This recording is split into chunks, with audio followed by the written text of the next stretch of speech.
Good morning and happy Sunday, SMITE fans. It is the final day of week number 6 of the SMITE Pro League, and we have got some great matches for you today. I'm Jamek. I got Mifflin joining me on the desk, and before we go in to some of these great matchups, I want to tell you about our good friends over at Prime Gaming, who are the title sponsor of Season 9 of the SMITE Pro League. If you have a Prime membership, well, then you already get some great benefits like free music, free movies, and free shipping on stuff that you are buying online through their site. And then if you link that over to your Twitch account, then you can also get free games, free in-game content, as well as a free Twitch Prime subscription to your favorite streamer out there. Remember that every single month, that free content and those free games are on a rotating catalog, so you'll get new stuff. So if there's nothing that catches your eye right away, well, just wait till the end of the month rolls through, and you get some more great stuff. Thank you so much to Prime Gaming for being the title sponsor of Season 9 of the SMITE Pro League. And Mifflin, we've got some great sets coming out here today. We got the Olympus Bolts and the Leviathans to kind of kick things off. We're going to have the Dragons hitting off a little bit later. And all of these matches so important because this is the road to Worlds. This is the last day of Week 6 of the SMITE Pro League. We'll have one more week of regular season play, and then from there, it is all playoffs and play-in points for these teams. The Phase 3 playoffs will take the top 6 teams from this phase, and we'll automatically qualify 4 of those ones all the way to the SMITE World Championships, and then we'll have all these other teams that keep going through for their opportunities to make it in. Taking a look at today's schedule, starting out with the Olympus Bolts and the Atlantis Leviathans, a great match for you right away. Solar Scarabs and the Camelot Kings, and then the Jade Dragons and the Tartarus Titans. 3 great matchups for you on this wonderful Sunday, and to take a look at the standings and to see why some of these ones are so important for these teams out there. Atlantis Leviathan still sitting at the top of the standings and going for a chance to beat the record for most competitive set wins in a row in the SMITE Pro League. There are only a few teams that have matched up to that point. Right now, Leviathans have tied it. We'll see if they can be the first ones to overtake that one.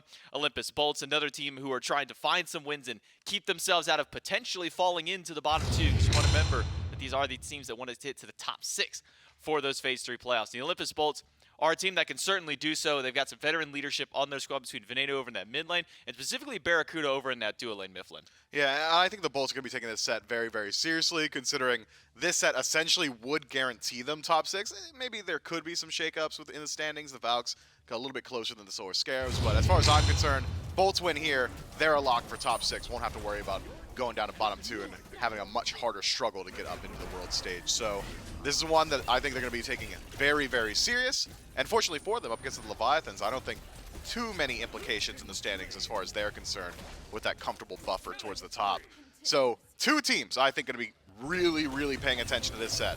The Olympus Bolts first, because they want to maintain top 6, and the Valhalla Valkyries just preying on their downfall. We'll see whether or not the Valkyries can luck out a bit here today.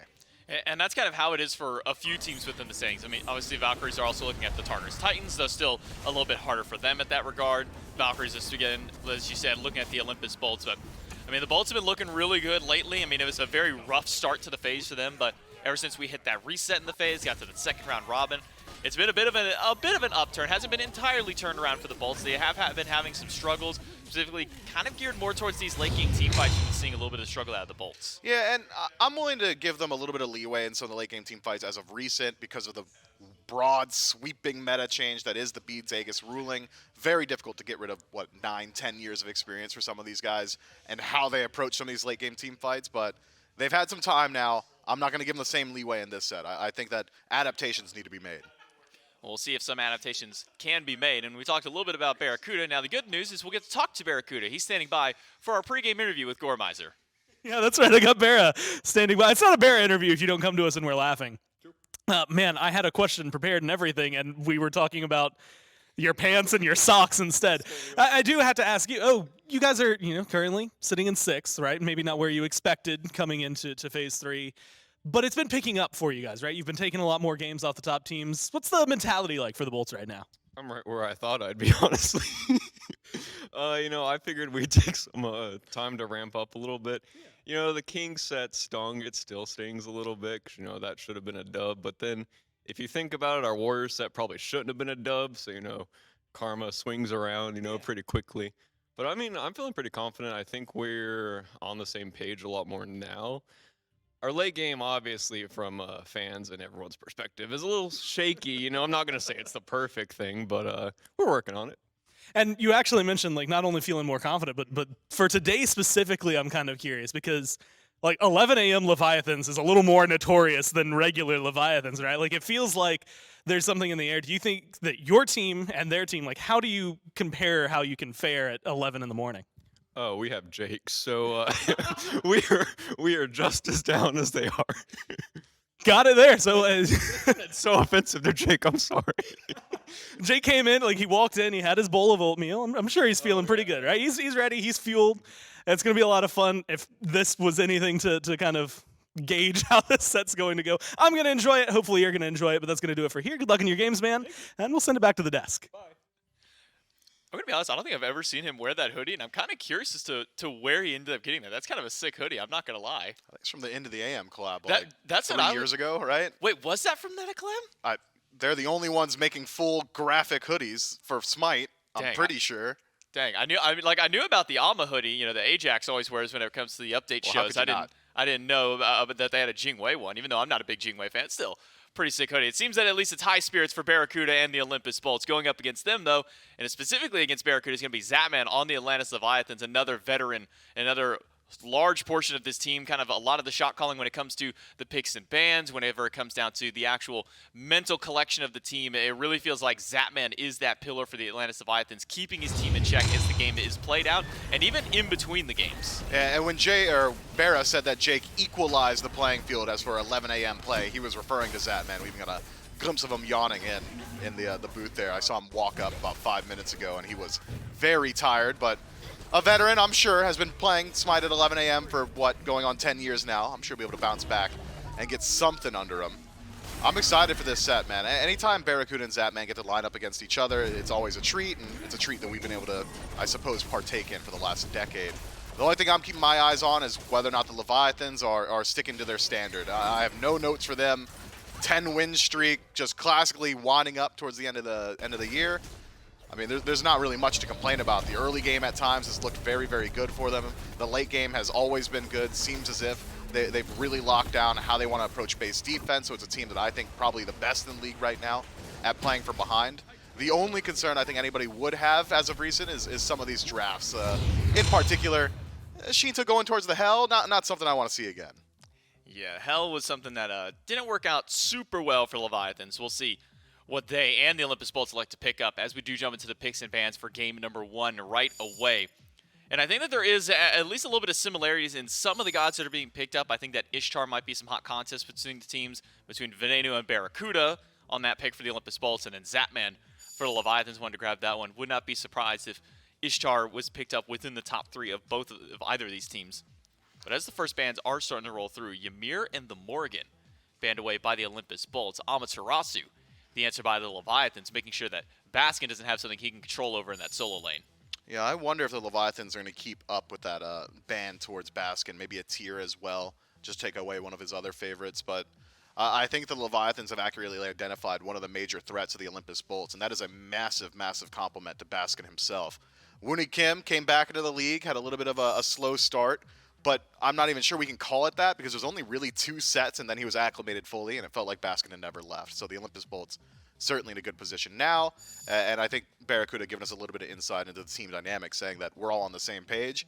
I wonder whose page that is. In the past, Baskin was the shot caller. It was, you play how I want to play or you're not playing right? So since then, I'm sure he's probably chilled out a little bit during his stint in the SEC, but certainly you can see how he's impacted the Bolts' macro play. They've changed up a good deal ever since Baskin joined the squad.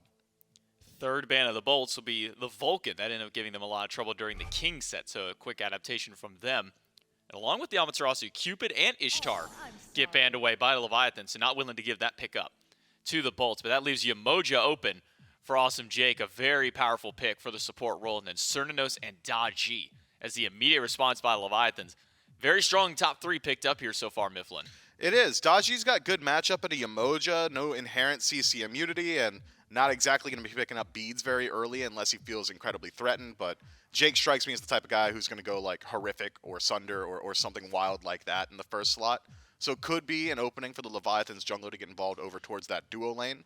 CERN doesn't reveal too much about the draft just yet for the Leviathans. That could be ADC, could be mid, don't have a good idea until we see a little bit more of the draft. And I suppose Barra was just giving us a little bit of a sneak peek at the draft. Jingwei hovered early. I'd be surprised to see this one locked in. Not super surprised that Jing is getting a couple of eyes towards her recently with the crit build back in the meta. And I did my analysis a little too early. Instead, Medusa locked in and still not revealing a whole lot about the draft. Could be mid, could be ADC. Erlang Shen, though, that's going to bring you some pressure from the jungle. Cthulhu for the Atlantis Leviathan, something that Haddix has been performing on very well as of recent, so no surprise to see him go back towards a comfort pick in the solo lane. Jumping into the second wave of bans, going to keep up the pressure up against Baskin, making sure that Hades doesn't get through over to the Olympus Bolts. Would be at least some good late-game magical damage for this squad. Olympus Bolts have a couple decisions to make on where they want to allocate their bans. It seems it'll be over in the support role by banning the Horus away. That one keeps it out of Wrong Use hand, and the Kabrakan as well, which could technically flex to Shinto. I mean, we looked at Dardes, who had recently played the Kabrakan mid, but if you go back much earlier in the phase when Rangda's mask was still something powerful, I mean, it was Shinto who was slamming the Kabrakan mid a couple of times. Yeah, and I think that was a bit more in Shinto's wheelhouse. Wants to have that fully dedicated early one-shot style of play. Without Rangda's, I don't exactly see that being a viable situation or a viable pick for Shinto. He likes playing late-game hyper carries, and Kabrakan a little bit more so is like a I'm going to go in, I'm going to trade out style pick if you're like 30-some-odd minutes in the game. We'll get a look at Shinto's pick perhaps a little bit later, or maybe we've got good eyes on it already with this CERN. Instead, it's Bacchus locked in for the Leviathans. That's a lot of early game pressure as well. So the mid 3v3, whatever it is going to be strong for the Leviathans. Between Daji and Bacchus alone, you've got great initiation, great gap close, and pretty deceptive burst throughout the early. Bacchus, once he has that ultimate, is essentially just another assassin on the map, but with some tank stats. Yu Huang and Guan Yu being hovered, Guan Yu locked for the Olympus Bolts. That'll give Baskin a little bit of extra pressure over into that solo lane to fight up against the Cthulhu. But Mifflin, does feel like there's been a very heavy investment in healing for the Emoji and the Guan Yu between the Fabulous Tubes. That's something that we've seen picked up by both of these gods in the past. Does that worry you for the Olympus Bolts? They've put so many eggs in the healing basket in this case, and that maybe the Atlantis Leviathans can kind of punish this one a little bit easily.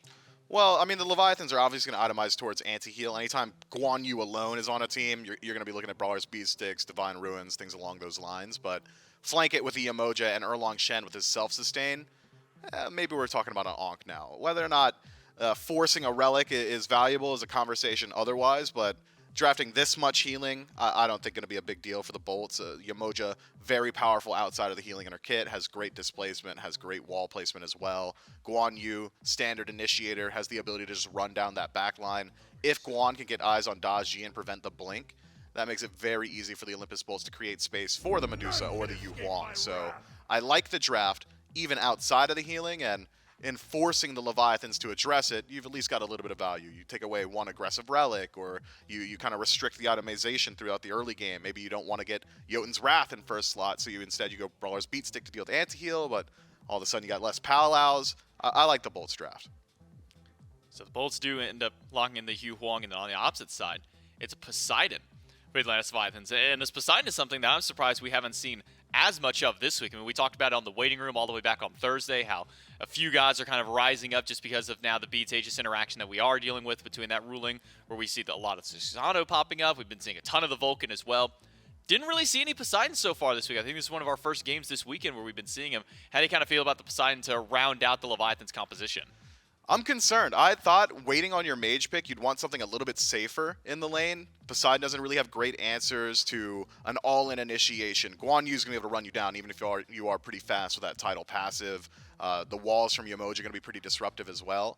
But that's not to say that the Atlantis Leviathans haven't got pretty decent counter matchups on their side otherwise. Like Bacchus, for example, not only a great initiator, not only the tankiest guardian in the game, once 6-slotted, also has some inherent anti-heal to deal with the Olympus Bolts draft. So I like the Levi's draft. I think that it's going to really come down to whether or not these Krakens are finding their way home. It'll be a little bit easier to get them connecting without Aegis nearly as much in play. That's not to say that the Olympus Bolts can't pick it up, but Bede's so valuable that you probably won't be picking up the Aegis. Otherwise, Palau pull into Kraken, it's a death sentence, or a flop into Kraken's pretty good as well. But the space creation, I think, may be the main strength of the Atlantis Leviathans draft. The front line of Cthulhu and Bacchus together, it's going to be pretty hard to work through. Now, for either of these teams out here, Mifflin, are they compositions that are built to where you want to try and get involved maybe a little bit earlier on? Is this a comp for the Bolts where they want to try and kind of get things active a little bit more early? Or are both these compositions kind of geared towards farming up and waiting towards that 25, 30-minute point of the game that we've been so used to seeing this week?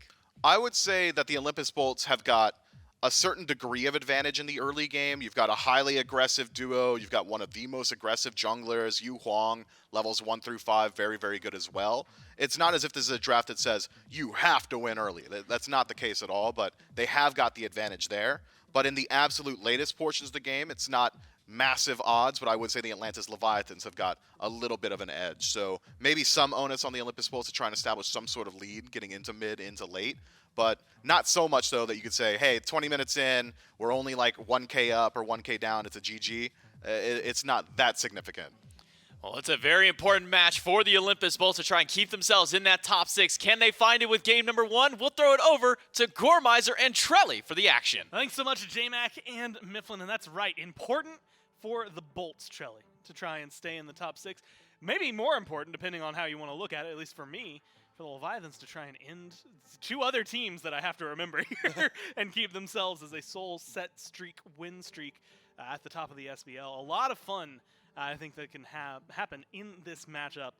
And immediately it starts with a very interesting draft. I saw that Bolts draft, and personally I thought, man, level 12 is going to be nuts between these with an Erlong, a Yu Huang, and a Medusa. They're going to get something done. Yeah, I would say so. And I think, Zap's been tweeting a fair bit about the win streaks. You got to imagine that's on the Leviathan's mind. Got it going. But then we saw the zoom in on the face cam, and I saw one of the biggest yawns I've ever seen at a Did you see his tweet this morning? What was his which tweet is this morning? that he was like too tired to play Smite. I mean, that's what I'm saying. Like, you got the win streak on the line. You didn't, smash some water in the face, slap your cheek, something, try and get hyped up. But as you said, I think the composition will bring some fun. I think the Poseidon, I'm very interested to see how it's going to work out here, as J-Mac was talking about on the desk. I think in a no Aegis world, Poseidon gets a ton of value there. And it's been that conversation in the past. We've actually seen this in mid lane where there was a discussion about what do you do for your first relic anyway? Do you go for the beads? Do you go for an Aegis? Because you're up against a Poseidon. And sometimes we've seen people opt for one versus the other. It is still going to be the beads. And you're Yu Huang, so you've probably got a little bit more survivability, even without an Aegis, just to make sure that Kraken's not going to connect. But it does give Poseidon an interesting edge against some of these people. Although you did hear Mifflin say that he can still be chased down pretty easily. I mean, Lasbra, Baskin, Jake with the walls, there's going to be a lot of discomfort for Shinto here if he is not well protected by his team. Yeah, definitely. I just think the positioning of the Poseidon is going to be clear here. I can see Wrong You on the Bacchus. I'm excited to see how this Bacchus does decide to pilot. You can see he does not want to use that hog and actually didn't have to. Saw some Jake is going to get the minis, and that's pretty much it. Take a bit of damage as Zapman's going to be able to solo out that purple buff. But look at the HP. That's what always you lose. You're going to gain the mini, slow down the clear a little bit, let Barra have some extra farm. He's going to hit level 2 pretty early. But you're going to lose a little bit of HP in the process. And, Zapman's able to clear the big purple, right? Pick himself up his own buff. So a little bit of experience over there feels pretty good. I am also going to give a shout out to Wrong You Festive. I know some people hate the idea of rocking anything Christmas pre-Thanksgiving. But I was talking to you about how I attended essentially 2 Christmas parties while I was at Disney. I mean, after November. So I'm in the zone at this point. Yeah, I would say November 1st is when you're allowed to. Lasbra, let's have a decent wrap around here. I was going to continue talking about Christmas, but I might have to talk about an engage just because Ronnie's level 1 still. That flop is not available. It's just the burp so far. Burp, helpful with the anti-heal, maybe with the stun as well, since you can drink at level 0 for your first ability. Double stun there. Lasbra still hanging out to the side, but it looks like he's going to opt for the Interceptor. Go for the camp instead. No. Leap means that it's much easier to just go ahead and secure this. Zap and now dashed it's in. the engage. Zap uses his dash aggressively. Unless the stun comes through. No, Lasbra going to pre-beats it and continue the chase. Needs a couple more autos, but just a little too slow. Zapman is going to be able to heal this one up under tower. And unfortunately for Lasbra, they secure the scepter. They lose out on first blood. Yeah, I got to be honest with you. The second Zap dashes in, I'm turning. And I don't understand. Zap dashed in, wanted to get that scepter, realized he couldn't. Lasbra's like, okay, we got it, let's leave. And then Bear's like, he dashed and decided to lacerate in and try and get that extra damage. Lasbra, if he picked up the Scepter, might have had a little bit of extra damage, but I think that last big auto attack and the Mannequin Scepter ticks might have been enough to put Zap in the dirt. Didn't get the kill, at least gets a little bit of pressure over in that duo lane, but lost the beads in the process for Lasbra. So 2 minutes without that relic. Panatom is going to have a pretty decent target, and it looks like Basket will be losing his blue buff in the process because of the rotation over from Panatom. Said, hey, don't care about duo lane, I'm going to work on Haddix. We got a Cthulhu. Getting him ahead sounds pretty good. And spending all that time over there, I mean, you get 1 camp, no kill. Panatom was just farming the entire time. It's a slight lead. You can see they're both 3-3, but it was a little ahead for the Daji in terms of achieving that level 3. So I expect, depending on the rate of which Panatom can farm, if you can hit level 5 in the next 90 seconds, that would be a big, big motivator for you to get aggressive. Speaking of level 5, Shinto's already there. As you'd expect. Yeah, as you'd expect. And it'd be fun to see where this Kraken ends up going. Again, Vin on the Yu Huang. It feels pretty safe up against the Kraken versus some of the other picks the Bolts have. Yeah, it definitely is. It depends on if you're timing. I will say Celestial Flight, you know, the third ability on the Yu Huang, has a bit of a timer where you have to get up in the air, and if you don't and you get crippled by the Whirlpool, you're getting Kraken. Like, you're definitely getting Kraken. So Ven's going to have to beat and go up in the air or predict the Whirlpool just because it has a bit of a hang time where you click 3, if you get caught, you're like, ooh, I really wish I got up in the air before that Whirlpool caught me. Could be something Shinto's looking for. I'm thinking the target more often than not, though, should be Lasbra. I mean, this Erlang Shen also doesn't like the cripple field, and so far is only level 4. Doesn't have access to the ultimate just yet. I imagine we'll be taking the brunt of these Krakens just because, on the flip side, you'd think Lasbra wants to look for Shinto. I mean, that's an immobile target. Pretty easy to pull the beads off with 9 turns Blessing or the pin. There's a lot of targets that Lasbra could be looking for, but I imagine Shinto on the forefront of the conversation. So saving that Kraken for self-peel versus the Erlong certainly could be the call here for Shinto. Well, the call for Panatom is what I'm really, really interested in. 15 seconds to work with. Not looking like he's in a spot to try and capitalize on that one. Was running back from base. And so Lasbra's going to get those beads back. Not punished for using them super early on. And so maybe not as big of a detriment as it could have been. As I'm surprised, I mean, after getting as hands-on as we saw Lasbra try to get, although still waiting on that level 5, maybe that's why we haven't truly seen him get aggressive in a lane yet. Taunt now available for him. And that feels like it starts to open up the playbook for the Bolts. Just in getting them somewhere on the map, right? You've got the walls from Jake, Barra with his stun or slow, depending on where they're looking. And now Lasbra having the taunt. It's a lot of setup that can happen in like the mid 3v3 or over on left if Lasbra happens to show his face again.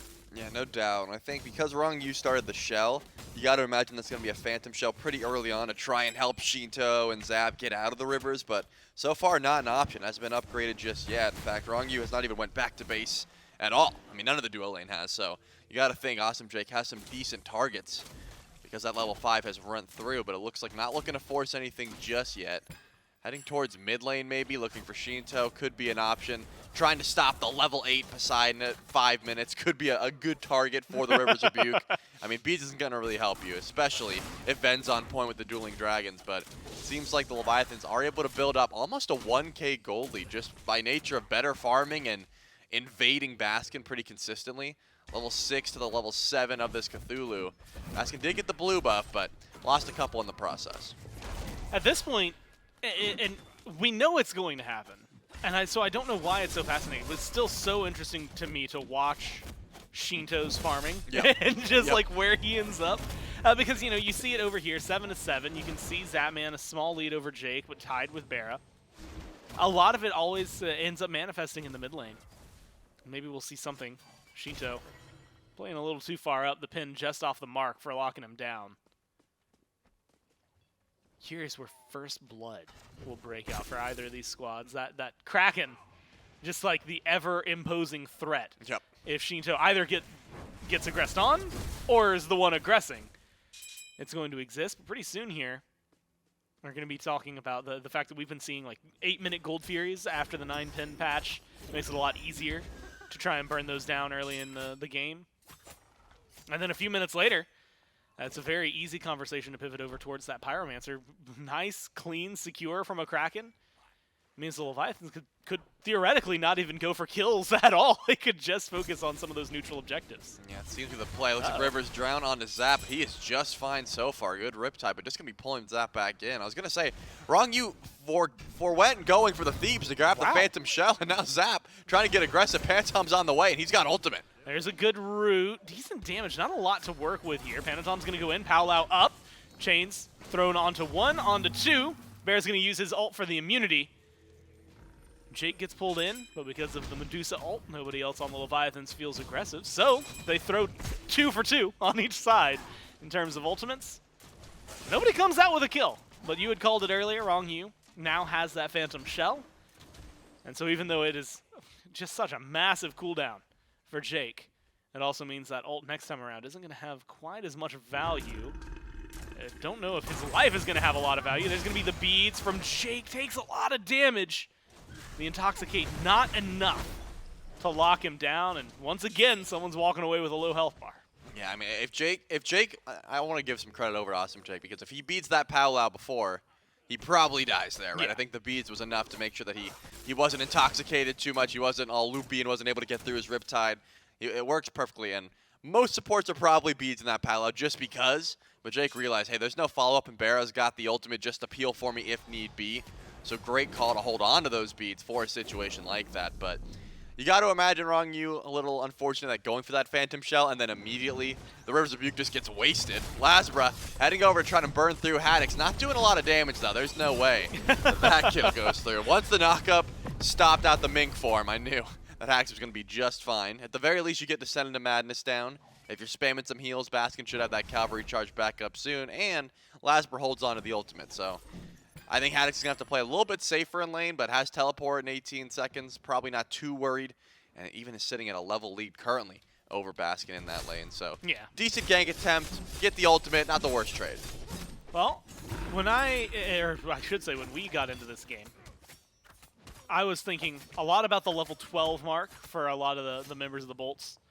It's going to be coming up relatively soon. Normally, it's a relic discussion. You know, we're going to talk about where are they going with it, what kind of things are we looking at. You know, Ankh was the conversation that the desk was having, specifically, I believe, for the Leviathan. So that's going to be an important, maybe, corner for them to turn. But it's also because that's where we've seen Yu Huang get a little more active, right? A little more pizzazz in his step when he starts to get aggressive. I guess the question for you at this point is, you know, we're 10 minutes in. As we approach those level marks, do you expect to see some more fights, especially with Pyromancer coming into the equation? Yeah, it's not like we're not seeing true fights. We're just not seeing blood. You Yeah, know, they're not trying. killing anybody. Yeah, they're trying. Awesome Jake had a decent ult on his Zap, but Zap was able to, you know, weasel his way out, not even use relics and just walk away. Then immediately Pantom comes through. It's okay, let's look for Jake. They get nothing really down except for Bear's ult, and then another gank on a Jake doesn't work out. And then back over to solo lane, you see Lazarus like, hey, maybe we can kill Haddix. Not going to be the call. So the ganks are coming through. Maybe, I was going to say a River might be able to catch Zap. Not going to be the call, and Wrong you is sticking around this left side of the map, but Lasbra is also on the way. No wards have caught him out just yet, but it looks like he's not ready to force anything. And that purple buff's just going to be going down. Yeah, So there is still fighting, just not blood. I was wondering if, like, Gold Fury, I mean, Lazarus over here, maybe you can try to pull. That Kraken on the other side is just such a nuisance when it comes down to trying to do objectives. It feels like the Bolts need a win in a fight to make something happen. It is Shell for both the mid laners as their second relic, and a second Shell at that for the Leviathans, which is probably going to be pretty helpful. It's a 140-second cooldown for Jake's ult, and then, you know, you start to factor in the cooldown reduction that he might end up throwing into his build to have more Omi, things like that. But at the same time, that's just guaranteed Shinto's going to be feeling a little safer. Pyromancer started up on right. Gold. Yeah, Gold being pulled. Well, yeah, a little delayed, but finally pulled by the Yeah, Bolts. Haddix is on the way. There's no way. With Haddix there and Zap spotting him out, it started just a teensy bit too late. Leviathans are going to get a nice neutral objective, and now might even be able to exert some force on the left-hand side of the map themselves. Yeah, I would say if they started that pull 2 seconds earlier, Jake probably just throws up the river. Zap has no good steal potential, and that Fury goes down. But the second Haddix is spotted, and they're not even halfway done. They're like, okay, we don't want to deal with Cthulhu ult. Lasbra's tanking this up, and he's getting real low. Probably safe to just let the Pyromancer go in that regard. Going to push the Levi's to a 1K gold lead currently, and they're sitting just fine. in the farm game. But I think you're right. Ven has been trying to match the farming pressure of Shinto pretty much all game. And considering the fact that Poseidon just farms quicker, I think he's doing a good job. Only about 50 XP per minute behind. It's just Yu Huang can't solo these camps as quickly as Shinto is. So I think Ven, with all things considered, is matching that farm quite well. Yeah. Just a level, maybe half a level down at this point. And has been consistently also running to that farm. I want to see these mid laners get active. I think they both have some great kill potential with the Kraken and the Dueling Dragons. But so far, neither one of these junglers have really put themselves out of position, and that's usually the target, right? If you're looking levels-wise, you're like, hey, that jungler's level 11, I'm level 14, I can probably one-shot them with my ult. And this goes for both of these mid laners. But Lasbra and Panatom have been positioning really well, only looking for the side lanes when there's a possibility for a gank, and besides that, prioritizing farm, and in this case, the Pyromancer for the Leviathans. Wondering, Rong Yu with a knock-up, Shinto with the cripple. You have to imagine that's somewhere that they're going to be able to capitalize on, especially either burning Vin's beads, something like that. But like you said, nobody's been playing, not just out of position, but aggressively in general for a lot of this, unless they think they can get something out of it. There's not been a single step further to the other side of the map, save for what, a few blue buff invades that the Leviathans were able to achieve while Lasbra was busy on left. Still, it's cultivated them about 1,400, 1,500 if the time is right, gold in favor of the Leviathans. And a lot of that's manifesting when you see tier 2s, maybe some tier 1s that are getting picked up on the other side. Depends on kind of the cost of the item. You can see some people matching on the bolts that maybe otherwise would be falling further behind. Panatom, more specifically, with a tier 2 over Lasbra. And while it doesn't get that passive, that's still some power, a little punch behind his attacks that wouldn't otherwise be there. Now that level 12's online for everyone but the supports. You've got beads everywhere, save for Haddix, who is yet to pick something else up. And it's going to be a lot more difficult, I think, for both Lasbra, Baskin, Jake, and a lot of these instances to start something up the way the Leviathans are deciding to start something up. Gold Fury, hold, getting low. Kraken should be a good secure, but they're going to leash that. Let it fall down. Gold Fury's not going to be quick to heal up. Panatom's getting low. There's the Phantom Shell to try and get him out of here. Nice little blink. Disengages from Baskin. Baskin goes deep. Zapman finally killed off, chased down, and that's going to be enough to pick up first blood for the Bolts. With the low health bars left for the Leviathans. Everybody's going to back off. The Bolts pick up the Gold Fury, and they should be able to grab this one. Take a big win. Yeah, that is a big win. Able to grab Zap, stop the pull, and then the rotation in from Baskin, actually the teleport in from Baskin, was massive there, giving the Bolts the first fury of the game. So trading objectives in this sense, but also first blood going the way of Barracuda. That's going to be a massive start here for the Bolts. I think that a little bit overzealous. They had the Kraken. The Leviathans certainly could have committed, and I guess in a sense 50-50, but their burst was just better. They could have got the objective, but it looked like they wanted to go for the fight. That was the call. Shinto, unfortunately, used the Kraken onto a Beads and Guan Yu, which you're never going to find a kill there. No. And Baskin's got ult here as well. He should be in no sort of danger. Does Cavalry charge out? It looks like he held onto it for just a bit. Will Rong Yu have the knockup? Talu Assault? Yeah, there's no way they could dive it this far, right? Where's the rest of the team? They're going Where's for the it. Either way, Bolts? Panatom seems to have it, and that's all you need. Nobody from the Bolts coming to help Baskin. A tier 2 tower dive 15 minutes in.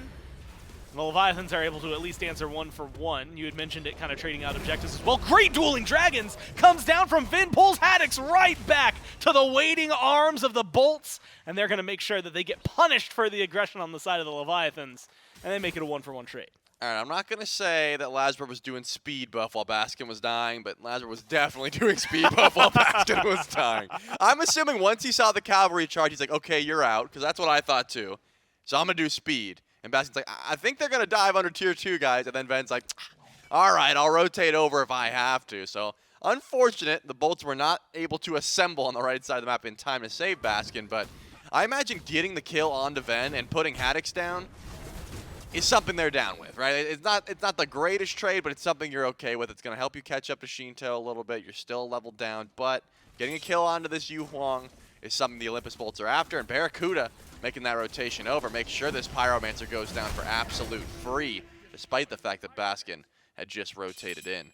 And Lasbro was just hunting on the left side of the map. So once again, both neutral objectives are down. This time, both going to the Olympus Bolts. And it's a good start for him, right? The way things have been, I want to say for the first, 14 minutes, it was slow but sure farm in favor of the Leviathans, a comfortable lead of like 1,500 gold. Nothing that they were really leaning on and creating a ton with. Meanwhile, now the Bolts are sitting up, and they've stripped that gold back into their favor, and they've picked up the 2 kills in the process. Giving me a lot of confidence in their team fight as well, right? I mean, that Dueling Dragons just to pull Haddix back in, the way they have more or less coalesced around that Fury gives me an interesting, I think, talking point, which is what the Leviathans can do to try and combat it, right? Yeah, I mean, you've got Kraken.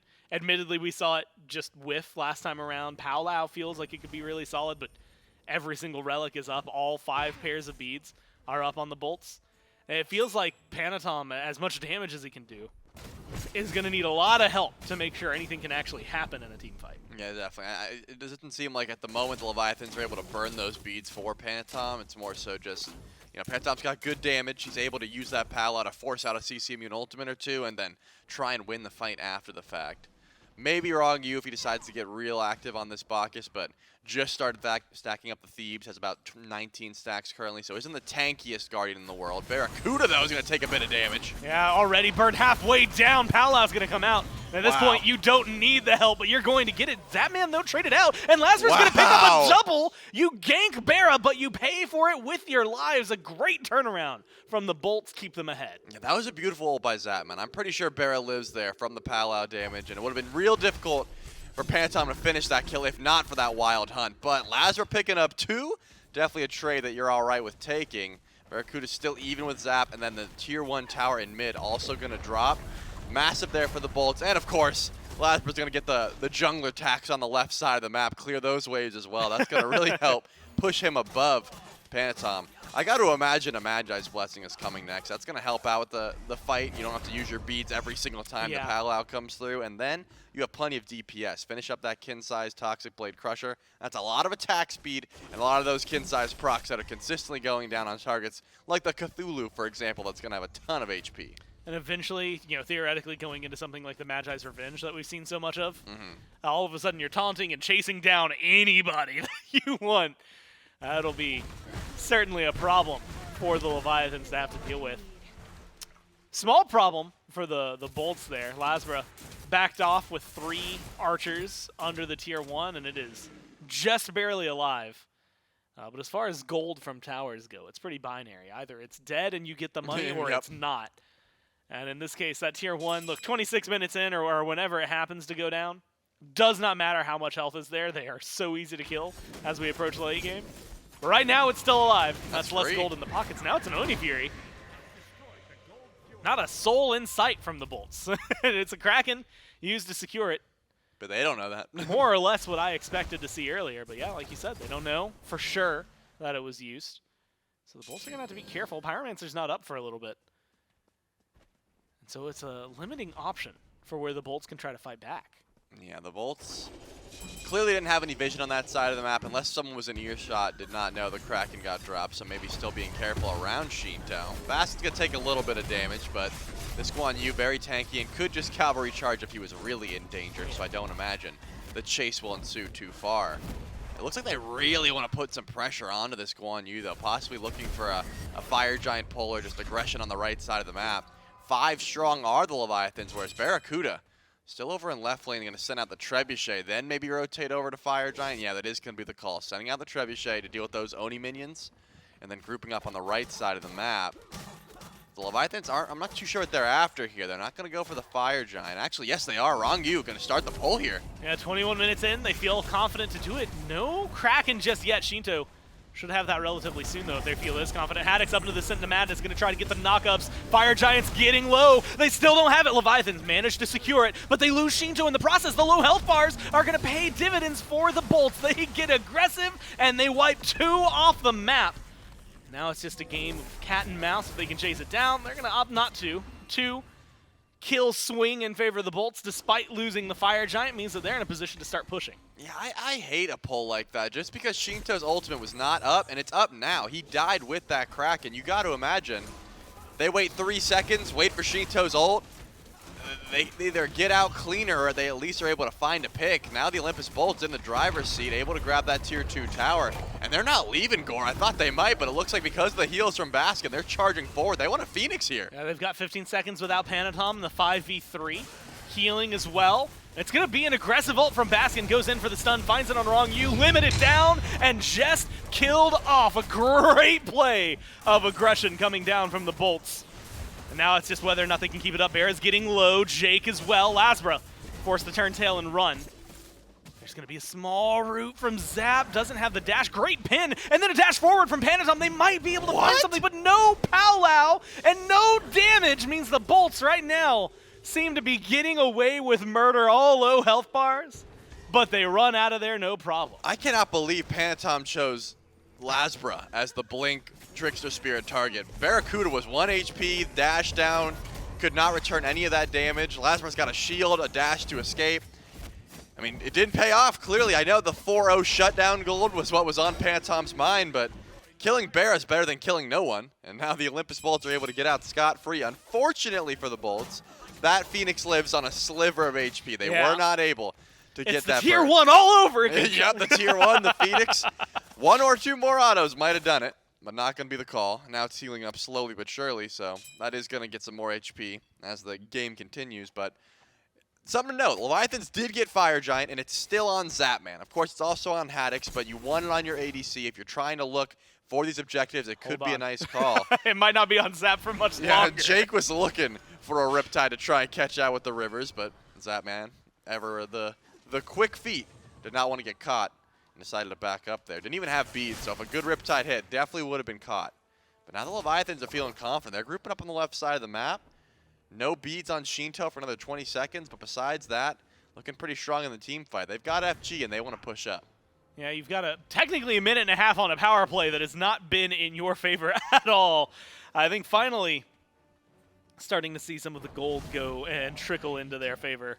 But it was in the hundreds, not the thousands that we're so used to seeing. Same thing for a lot of the experience. Not necessarily been the most fruitful Fire Giant. In fact, they've lost experience and technicality with the way things have shaken out. 7-2, read the kills. Bolts have a favorable map state. All 5 towers, or 5 towers still standing. The only one that's gone is the tier 1 and right. I was thinking the Leviathans were going to use that time, as you had highlighted, maybe to get aggressive, at least knock down some tier 1s while you have a Fire Giant buff, but it doesn't seem they feel as confident in their team fight as maybe they could or should. So 5 towers standing for the Bolts. Seems like it's going to remain that way. Gold Fury will be back in a few seconds, so maybe something the Leviathans can pick up and try to get some sort of lead on the map since they aren't going to get the kills. Looks like a grouping from the Leviathans.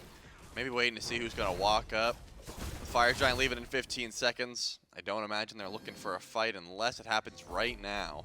And that's not going to be the call. Just they were sitting around Gold Fury. Maybe the Bolts walk up trying to defend it, that sort of thing. I imagine the Leviathans get this one for free because the Bolts are nowhere close to that Fury, and it burns very quickly. But Ven is going to walk up. Maybe looking over towards Purple Buff. I was going to say, probably not wanting to walk up to that Fury anytime soon. It looks like because of the vision they know, the rest of the Leviathans are backing off. So Fire Giant touches down in about 40 seconds. You got to imagine that's when the next brawl is going to be. All relics, all ultimates will be available for that fight. And last minute power spikes need to be bought right now. So Ven is able to upgrade that starter item to the Pendulum of Ages, matching Shinto's upgrade he got a bit ago. That's going to help up in the one-shot burst department for sure. And I got my eyes on Lasbra. 4-0. Has been able to get that Magi shelter for the team. Should be just fine blinking to the backline and setting up. And here comes the rest of the squad. They're going to group around FG. A nice Magi shelter. Helpful in the way things have been going. Lasbra 4-0-3. 100% kill participation for the Bolts. Feels like it's doing well. And also Shinto has been the PvE player of the game so far. A lot of good farm, a lot of good gold per minute. We saw one Kraken. Bottom of the player damage. Yeah. He does not, I don't know if he realizes this, there are 5 enemies on the map that he is allowed to attack at any given time.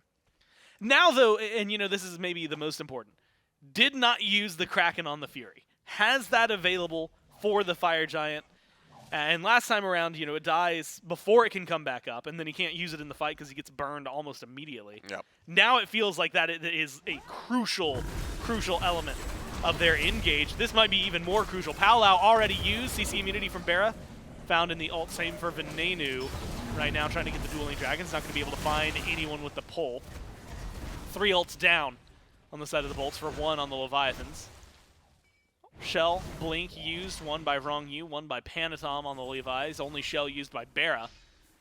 Fire Giant timidly started by the Leviathans, and now it's going to be Haddix who's in the madness moving forward, but he's getting his prots shredded furiously by that Talu Assault. Half health already, knockups are decent.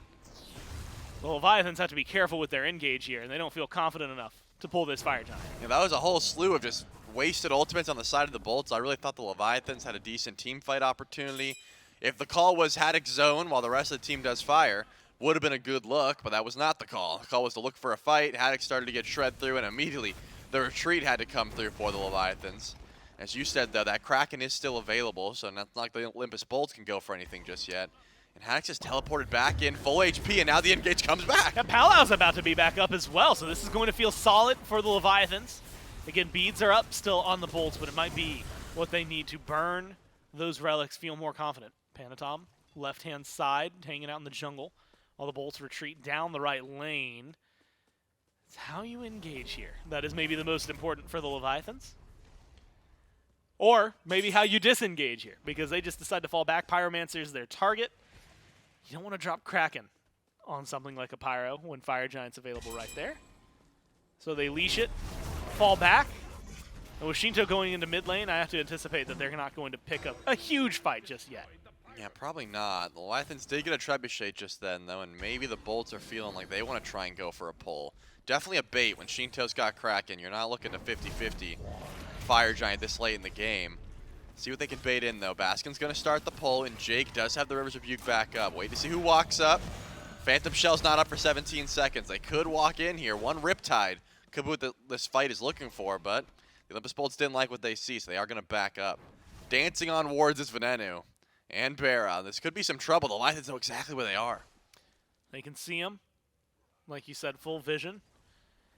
Shinto has that Kraken. It's that dichotomy of do you use it for the objective or in the team fight. I have to imagine if a big team fight breaks out, you'll want to drop it there. And just like all the tension rising up with the vision around the Fire Giant, it diffuses just as quickly. The team scattered to the winds. Some back to buy. Did not move the trebuchet forward here for the Leviathans. Meanwhile, Shinto's just farming. Yep. Not surprising. As you'd expect. And that Fire Giant, give it about 10 more seconds now, and it will become an enhanced Fire Giant, which becomes even more of a very impactful objective to pick up. I mean, you're talking 3 towers left standing for the Leviathans, 4 now left up on the bolts. Might go down, looking at that tier 1 over and left. But realistically, an exposed Phoenix for the bolts with the gold lead, you know, being negligible. I mean, 2,000 at 30 minutes is not going to be the massive lead for the Leviathans that maybe you would want. This Fire Giant has a lot of weight behind it. Relics matter, all of them are up. Ults matter, all of them are up. So this next fight, whenever it breaks out, Whenever it comes. will be a big deal. Oh, yeah. It'll definitely be a big deal, but the Leviathans are not here. They're going to start up the pull. It's only Zap Man. This has to be a kill attempt on a Zap. There it is. Catches his dash out, too. Trying to chase him down. There's going to be the polymorph. It's good, but not good enough to keep him alive. They strip down some of the beads. The Kraken comes out, but the damage isn't good enough to find too much. Palau pulls in Lasbra, and Lasbra alone. The bolts just continue healing up and acting like nothing wrong has happened for them in this fight. They get the pick, and they're going to be able to disengage. They pull a lot of ults from the Leviathans as well. And now they can just heal up. Baskin's going to back, but he has teleport. You have to imagine. Feels like a Fire Giant call is going to still be on the horizon for the bolts. Yeah, definitely. Zapman was the only Leviathan that was close by. Had to walk in, and Baskin and Lasbra catch out the dash. I believe it was the Blink ult from Lasbra that actually was able to pull that dash from Zap. Loses the beads, loses the shell, and loses his life. Shinto close by, but the Kraken is not up yet, and the bolts are going to start this EFG pull. You got to keep your eyes on Wrong Yu, though. Yep. Belly flop into Intoxicate.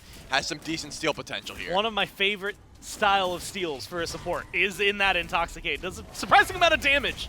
And you are talking about a level 18. Might be able to jump in, get the knock up, does blink forward, walks in. Leviathans steal the enhanced fire giant away. Now it's all about the disengage. Can Wrong You even get out of here? The answer is no. They will kill him for punishment. That's worth, though, But every day it of the is week. so worth. Zap just spawned in, too, so Zap gets the EFG as well. I mean, they popped the Frenzy. It was so telegraphed they were going to go for that. You know, you have to bait him in that situation. You have to say, hey, we're going for fire. Oh, my gosh, look, we're going to burn it, and then stop. But they popped the Frenzy. They said, hey, let's just burn through it, go for the 100-0. And unfortunately, 300 damage from Intoxicate was all it took. Wrong You making the hero play. Pantom's going to grab that tier 2 tower, and I wouldn't be surprised if he keeps pushing. It looks like the Bolts realize that and have to back up. Lasbra also heading back to base, but the Leviathans lose the fight, get the objective, and are in a very strong position when Wrong You spawns back in here in 10 seconds. They've got a Trebuchet over on left as well. That's helping chunk down that tier 2. And so it is going to be a lot of gold suddenly lining the pockets of the Leviathans. And if this tier 2 goes down, that's 2 exposed Phoenixes matching, essentially mirroring the map state of the Bolts. And it might be exactly what they need to feel confident for the Leviathans to try and get aggressive. But a lot of it depends on Barra right here. Trebuchet, how many shots can you get off? One more, that's not going to be enough. That tier 2, again, barely living, but living nonetheless. Yeah, I think Bear doesn't know exactly what the Leviathans are just yet. Maybe once they start walking through the jungle, they'll realize. But you could tell he didn't want to step up too far without I'm some impressed vision. he dashed there. Yeah, I think he realized then, like, okay, that now that we know they're not nearby, I can start pushing up. But when he was defending, he's like, I'm going to stay back until we get some confirmation. Oh, yeah, they did have a little bit of vision towards the right side of the map. I think Lasbus War just wore off. That was deep in the jungle. So Bear had some confirmation where the Levi's were.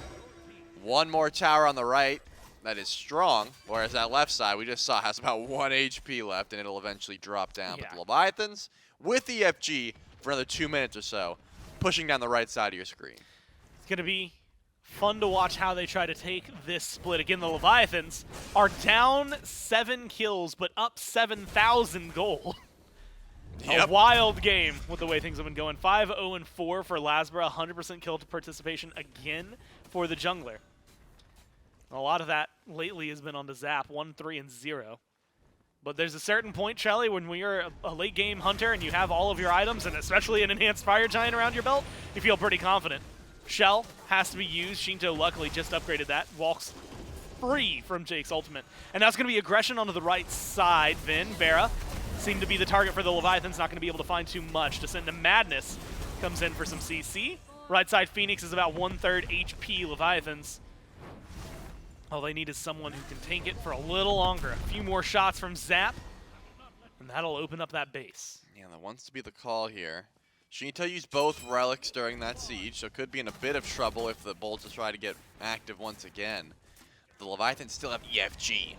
So splitting up the map, definitely the call, but they aren't splitting. It's a 4-1, and I don't think Pantom ever wins a 1v1 versus the 5-0 Erlong Shen that is Lasbra currently. You would need a little bit more survivability to try and win that fight, and Baskin rotates over to follow Haddix. They're just mirroring the opposite roles as Wrong You is trying to set up something. Goes in for the ult, doesn't do too much, and actually Wrong You takes more damage than he dealt. An unfortunate scenario, EFG. 17 seconds left on this power play, stolen away from the Bolts. And while it does give a lot of gold over to the Leviathans, it does not give the map state that maybe they would like. A tier 2 stands in left for both teams. That's all that they've got going for them. That Phoenix is going to start healing up. Fire Giant wears off. Trelly, we're going to be waiting about a minute for this dance. If someone gets caught out in the next minute, that might just end up being the game. So you have to be very careful with positioning, and I have to imagine we have to watch ward coverage. Tons in the inventory here for the Bolts. Soon aren't going to be on the map, and that's going to give them an advantage up against the Leviathans. I was just thinking, like, what would Shinto have to do to climb up the damage charts? And I'm thinking a 5-man Kraken would still put him, like, second, you know? Like, he's still down there at about 7,000. He has been hitting a little bit more, but as of recent, he hasn't really needed. I mean, it's unfortunate. As a Poseidon in a meta like this, your sole job is to one-shot Fire Giant and save your Kraken to do so, unless the call is to back up. So he hasn't really been able to use that Kraken as he pleases. Either way, Leviathans are sieging forward. The Bolts definitely have the map positioning towards the Fire Giant. They got set up real early towards this EFG before it even touches down. The Leviathans want to step up as well. Awesome Jake is the one leading the charge, trying to catch a Riptide into a River's Rebuke to start out this fight. But Phantom Shell, both are back up. One for Shinto, one for Rong Yu. So Jake's job gets a little bit harder. But at the very least, the Bolts winning that poke war, and especially winning that sustained war off the back of Baskin and Jake. I was wondering if there was going to be any roots, lockdowns. No. So far, teams have been just wide with each ability. Powwow is up. Panatom's hanging around on the right-hand side of the map. Looked like he was maybe going to go for an overreach. But just like essentially a good gank can get turned on its head immediately. Haddix as well has to play carefully.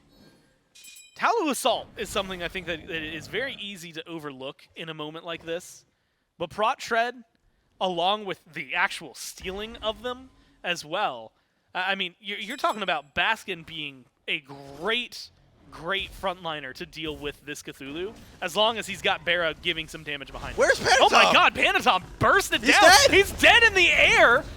And he doesn't get anything for it. I mean, his relic's still up, his ult useless. And now the Leviathans find themselves in a 4v5. It's a Fire Giant pull It is a for Fire the Giant Bolts. pull, but they use the They've dueling got Shinto Krakens. locked away as well. I mean, Kraken's up, but he doesn't feel confident. He's on the other side of the mid lane, and it's going to be aggression from the Bolts. Great walls, but unfortunately counteract here for Jake. And Zabam just burst and Shinto. gone. Shinto's going to Oh. miss the Kraken. The Unlucky. Bolts play well around that. And I don't know what happened to the Leviathans, other than that it's all falling apart here. Should be a pretty easy Fire Giant secure for the Bolts. It was just good damage from Ven as well as a setup from Jake. That was consistent what was happening. You could see Jake was using the bubbles away from the Leviathan so he could get the stun locked and loaded. Riptide into stun. The Phoenix Flames from Venenu were enough to kill Panatom while he was in the powwow. And finally, almost 40 minutes into the game that the Olympus Bolts have had pretty much sole control over fight-wise, they finally get a chance at EFG. The Leviathans are still going to have that gold lead. That's not going to change. Even if the Bolts ended here, that wouldn't change. But still, kill-wise and pressure-wise, Zap's dead for 20. This right Phoenix is going to be gone immediately because of the EFG. Don't really have to worry about minions in a situation like this. But one more Phoenix to look at and a tier 2 tower as well as that other Phoenix. The Bolts are going to look for mid lane first. And Zap spawns back in 5 seconds. Meyer helps negate a little bit of aggression from the Bolts, but they came in, they got the right side Phoenix immediately, something that the Leviathans failed to do with their EFG. And Trelly?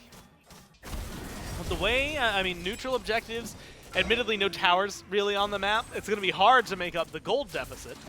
The EFG does plenty of that for them, right? I mean, it is the great equalizer, if not more than an equalizer. We're starting to see elixirs of power being purchased by these teams because of how late into the game we're getting red pots as well in some of the inventories. And so ignoring the Bolts, we saw their defense. We now have to look over, and I have to ask you about the Leviathans and their chance to hold against 2.5 minutes now of Fire Giant coming their way. I just realized that Shinto has 0 stacks on Charon's coin. My man has 0 kills and 0 assists. You got to imagine just selling that for Obshard would be the call at this point. You're never stacking that item. And it just seems like the Krakens would be hitting a little bit harder if you had that Obsidian Shard. Or if they were hitting. Or if they were hitting. That would also help. But the 3K pot is in hand. All it takes is one, if we're honest. In a world where no one has Aegis, all it takes is one 3K pot Kraken to change the way these fights have been going. But the Olympus Bolts want that tier 2 tower. They can push in left. Someone from the Leviathans has to deal with those right side minions, or they've got time to do so.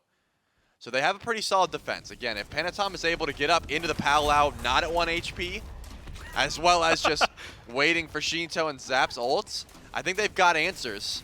But with EFG and the Bolts grouped as 5, it's going to be difficult. Burst is the play. You cannot win in a sustained fight with a Yamoja and a Guan Yu. It just doesn't work out. Yu has the Ankh, but hasn't been too useful in these team fights.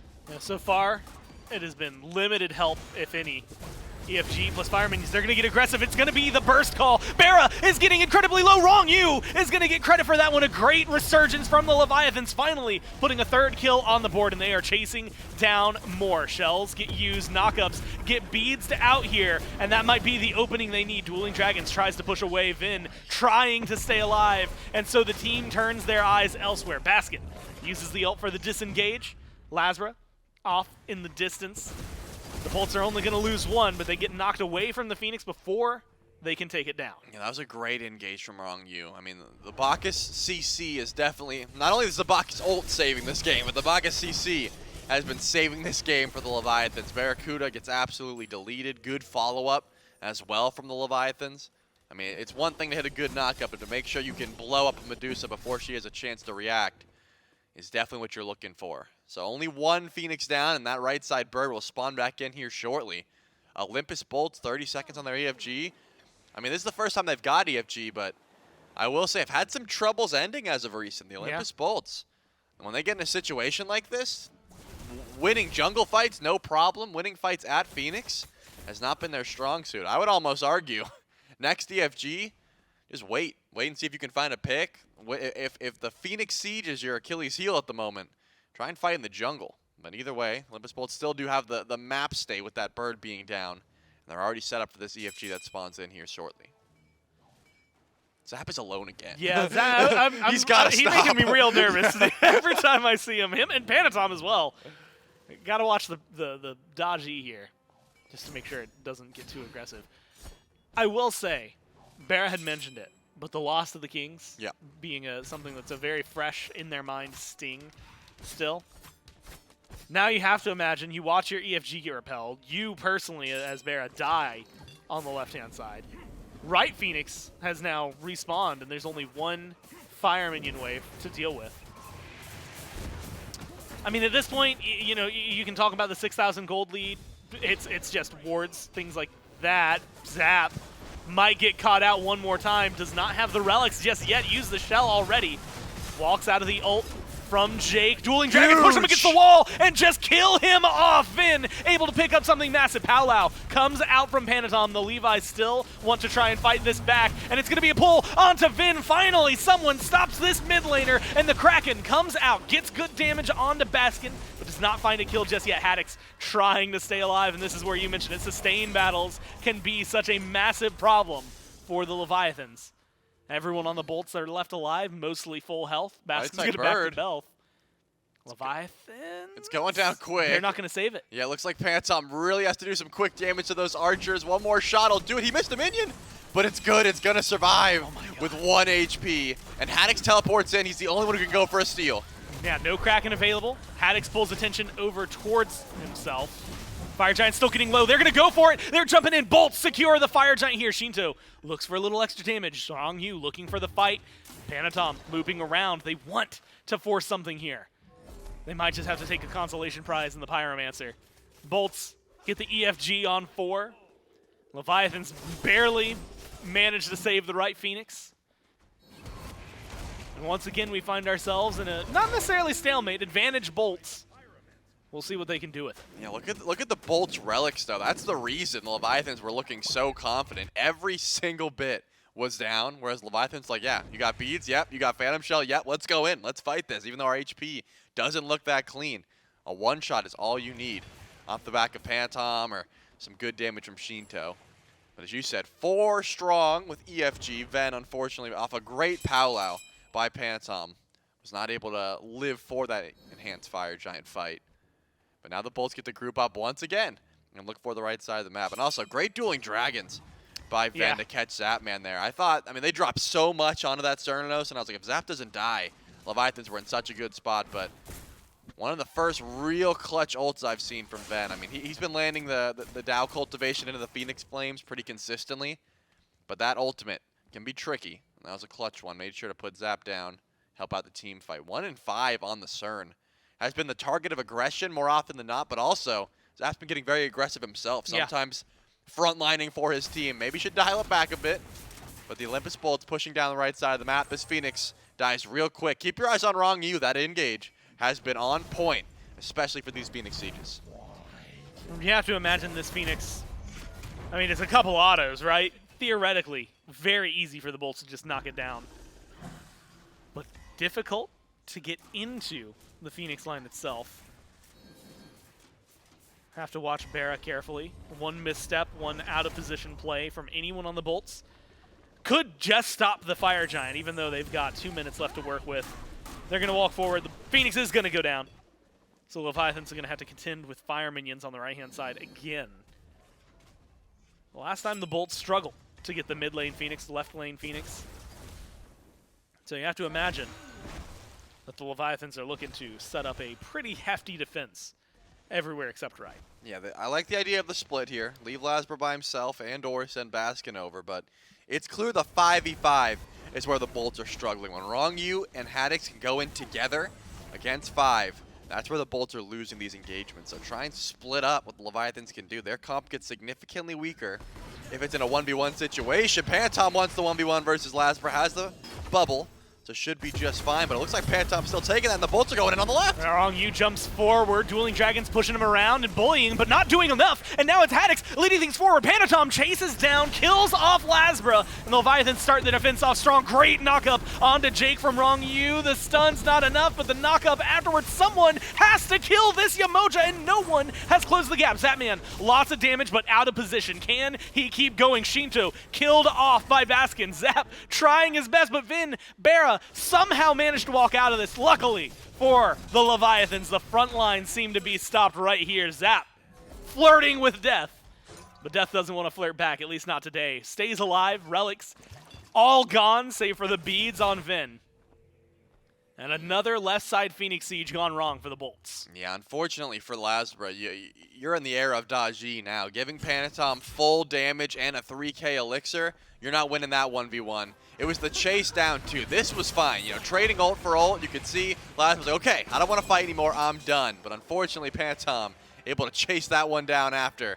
Just a guaranteed kill the second he could catch up. Yeah, once that blink comes through, one of my favorite things talk about with Daji is that 1v1 potential. It's so difficult to out 1v1 a Daji. 5 seconds still left without Lasber. Huge shutdown kill, 6-0-5 up until that point for the jungler on the Bolts. And now it might finally be a Phoenix for the Leviathans. But a great Dueling Dragons helps kill off Panatom. Great play by Venenu to make sure the defense stays there. Now with Lasber back, the taunt is good on the Wrong You. Finn. It forces the disengage. Finn's there, like you said. Vin wants to play aggressive. Barra dashing aggressively. They want to find this fight. They want to catch the Leviathans off guard. It doesn't seem like they're going to be able to get that distance fully. Pin, not able to lock down Zatman. And with the root coming out from Haddix, Baskin actually teleporting in after his respawn. Puts the Bolts back into a position. No Fire Giant for anybody right now. But they're going to still stand right outside this mid-Phoenix to see if the Bolts can get something going. Yeah, Van went massive there, able to catch out Pantom off the Trickster Spear. Predicted exactly where he was going to land in that Dueling Dragons one-shots. But now, once again, Haddix surges forward.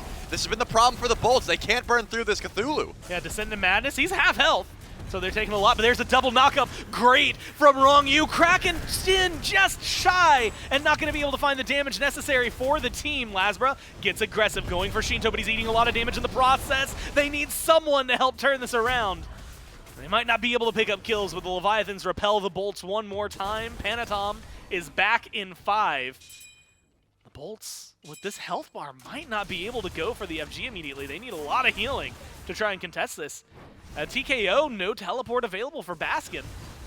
It could be a huge deal if any of them have to leave any room over to the Leviathans. Yeah, it's so unfortunate because I think Barra and Ven are having a field day. It's just, I think, unfortunately, Lasbra's character, Erlang Shen, he has missed his heyday. It is gone. I mean, maybe at 30 minutes, this Erlang Shen was dominating the map, but it is just not able to do the same amount of damage. Lasbra is essentially set up in CC. That is all this Erlang Shen can really do. Whereas the Leviathans, I mean, Daji, Poseidon, CERN have all been continuously hitting extremely hard, as well as Wrong You has been consistently setting up for his team. These knockups have been absurd. This is why these defenses have been so clutch. It's not easy to defend against 5 members of the Bolts with EFG, and Leviathans have done it plenty of times off the back of great setup and just great follow-up. But the Olympus Bolts still in the good position because that right side Phoenix is so low. Unfortunately for them, the left side minions are pushed up a fair bit, but not going to be too worried about it. Just play through Barracuda, man. I mean, look at the damage numbers. He's doing 45,000 from this Medusa, from the Silver Branch procs, that sort of thing. Set up for your Medusa. That's the only call. If you can make sure that this Medusa free cast through a fight, you're going to be just fine. But the Leviathans have been consistently finding ways to stop. Their fight at jungle, this fight here, has not been the best, but underneath their Phoenix, they got a lot stronger. Maybe this is what the Bolts want. Bait them as far out as possible, as far away from their Titan as they can, and then look to engage. We're 52 minutes into this game. Yeah. Interesting tidbit. Unless, and again, I might be misremembering because I didn't write down games from last week. But 54, I want to say, is the longest timer that we've had so far this year. Have not had a game go over an hour. What's the longest ever? An hour 4 or something, right? 72 minutes, I think. An hour 14? Yeah, Hour 12. Very long. Yeah. It might be a little longer than it. I might be thinking 76. It's a long one though, and if anything ever goes that long again, somebody's messed up. I mean, we're in the ballpark. Yeah, good point. With the way the defenses have been going this game, Yep. it's not out of the realm of discussion. If it goes 20 more minutes though, we're in for a definite long haul. This is still game 1 of this set, by the way. First game of the day. 53 minutes. Pyromancer goes the way of the Leviathans. You can tell Haddix seems to be the target. You had highlighted it. Haddix is the problem. Panatom, Lasbra in a 1v1 once again. Gets the bubble for Panatom. Palaz down, though. So it's ult for ult. But with that Magi's gone, you have to imagine that feels pretty nice. Although Beads being gone, or sorry, Blink being gone there on the side of Panatom might be a big opener. I hate that trade, honestly. I mean, Panatom's got Bumba's Hammer. His ult will be up way before Lasbra's is, True. and he didn't lose anything for it except for those beats. That was the call. So maybe Panatom's going to be the target of aggression. No one is doing this EFG, by the way. It's just Baskin. Like he is the only one. There's a Kraken still on the other side. Look, it might not have been hitting a lot of gods, but it has hit every objective it needed to. And this might just be the go button wrong. You goes forward. There's going to be a whirlpool onto Vin. Half health already. Haddix Watch trying to Panatom. lead the way for the team. Knockup's good. Panatom in a good position to try and get to the back line. Might be able to find somebody. There's a good Kraken. Finds some damage onto Lasbra, and a good knockup immediately followed through. There's the Dueling Dragons. Lasbra taken off the board. Haddix still alive. So the Leviathans get a 1-for-none trade, an advantage around the EFG. Yeah, almost every single time the Bolts were in a dominating position, they were pushed back, but the Leviathans, they had one chance at the Phoenix. Now they're going to push up for this enhanced Fire Giant, but Jake has the Riptides. Panatom's playing zone duty, but he can't do too much except for go for the kills, and he's going in. Oh, Ben's man. gone! Panatom just needs to find a shot, finds it, locks it down, kills off in 82 seconds, by the way, without him, and then Jake joins him in the grayscale. That might be all they need. Enhanced Fire Giant on the belts of all 5 for the Leviathans, Baskin and Barra, the last 2 standing. Now, Barra, 47,000 damage this game. A miracle play necessary to make something work here. No Kraken Ult yet. there for Baskin. No Kraken just yet. Maybe they can do something, but this Titan's going to burn fast. They have to do something massive, and they have to do it quickly. It's going to be 5 members of the Leviathans doing everything they can. Barra just deleted, and after 55 minutes with a deicide, the Leviathans are going to take game number 1. 55 minutes, and this is 2 long sets. I mean, this is only the first game of the set where the Bolts have been in a dominating position, and they have not been able to siege underneath these Phoenixes. That's got to be weighing hard on their mentals. They've been in a winning position many, many times, not being able to close that deal. You have to imagine that's something they're concerned about now. Do you just go for the jungle fight? Do you just, not push into Phoenix? Eventually, you're going to have to find a way to break that base. But the Leviathans, their defense was always strong. Every single time. And you had highlighted, but the right side Phoenix, Leviathans, for some reason, couldn't defend that one. Yeah. Mid or left, it was just nonsense for the Bolts. Every single time there was a good counter-engage, whether it was Rongyu, whether it was Haddix, somebody on the Leviathans found their way into the back line and just disrupted the Bolts. And unfortunately for them, after a very strong, I would argue like 20, 30-minute stretch for a period of that game, they still lose out on one of the more important fights. 55 minutes, it goes the way of the Leviathans. They're now up 1-0, potentially 1 away from winning this set, but we'll see what the Bolts have to offer us here in game number 2 right after this.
Hello and welcome back to the SMITE Pro League. The Atlantis Leviathans, after 55 minutes of battle, are able to take game number 1. And every single one of these games and matchups so important because, for again, these teams, these are trying to get to the SWC, but there's something more that's happening at the SWC besides just the awesome SMITE gameplay that's going on. We're also going to have our 9th annual cosplay contest taking place at the SMITE World Championships in Arlington, Texas. So if you're a cosplayer, if you've been thinking about getting into cosplay, there's entry levels for all levels of skill. So make sure that you enter for your chance at the $9,000 prize pool for the SWC cosplay contest. 9th annual, $9,000, a lot of prize money up there for you to have your chance at. So make sure you go sign up over at smitegame.com/SWC and check out some more info over towards that one. But for the Atlantis Leviathans, again, 55 minutes, Mifflin, that these guys have duked it out in game number 1. And this wasn't clean by either team by any stretch of the imagination. The Bolts definitely had a much stronger kind of team fight throughout the majority of there, more consistent throughout the team for this portion. But when it came to the sieges, the Bolts just couldn't break the base. When it came to the jungle fights, pretty much everybody on the Leviathans, except Shinto, were playing this one pretty well. Yeah, first off, Olympus Bolts absolutely dominate the early game. Got to give them credit there. They put themselves in the position to win maybe 7 times. Couldn't win within those 7 attempts, but put themselves in that position to deserve a whole lot of credit for being able to do so. Not easy to push the Leviathans all the way to the brink here, but there are individual star performances from the Leviathans that need to be highlighted. Rong Yu on this Bacchus, absolutely amazing. Some phenomenal initiations, some fire giant steals as well, but the limelight was stolen by Panatom. This guy is making a phenomenal argument for himself as one of the best junglers, if not just straight up the best jungler in the league, because his target selection, perfect. The ability to solo Lazra not once, not twice, thrice in that match, just amazing as well. I loved everything I saw from this Daji. Even in that very last engagement, we saw Panatom go around the edge of the team fight. I thought to myself, he's just going to go in and he's going to diff them all, but instead played it slow, waited for one person to branch off, and the second it happened, removes him from the game. Lazra decided to go right when everybody else zigged. He zagged, and he got eviscerated for it. Panatom goes in afterward, picks up another one as his team is doing Fire Giant, gets into the base. What's Panatom doing? He's not hitting the Titan. He's killing Barracuda. As we take a look at Panda Cat's tweet. Yeah, I mean, you lined it up pretty well. I was highlighting the good so that I could knock down the bad. I don't want to see the Poseidon again, man. But Shinto spent the entirety of the first 30 minutes gobbling the entirety of the map. He took every bit of farm there was. He was not splitting contestable farm. He was not splitting red buffs. He was not splitting back camps. Panatom was fighting tooth and nail to get farm in the enemy jungle and was still able to remain afloat. But if you're going to goblin the map, maybe do something with that lead. Maybe land a Kraken on somebody or get aggressive or rotate towards these objectives. But it was a very, very quiet performance from Shinto, which is uncharacteristic. I doubt we see him go back to that pick because had Shinto been performing at the same level of the rest of his team there, I think the Leviathans take that in maybe 35 minutes instead of 55. Yeah, so the Leviathans have been moving to picks and bans for game number 2.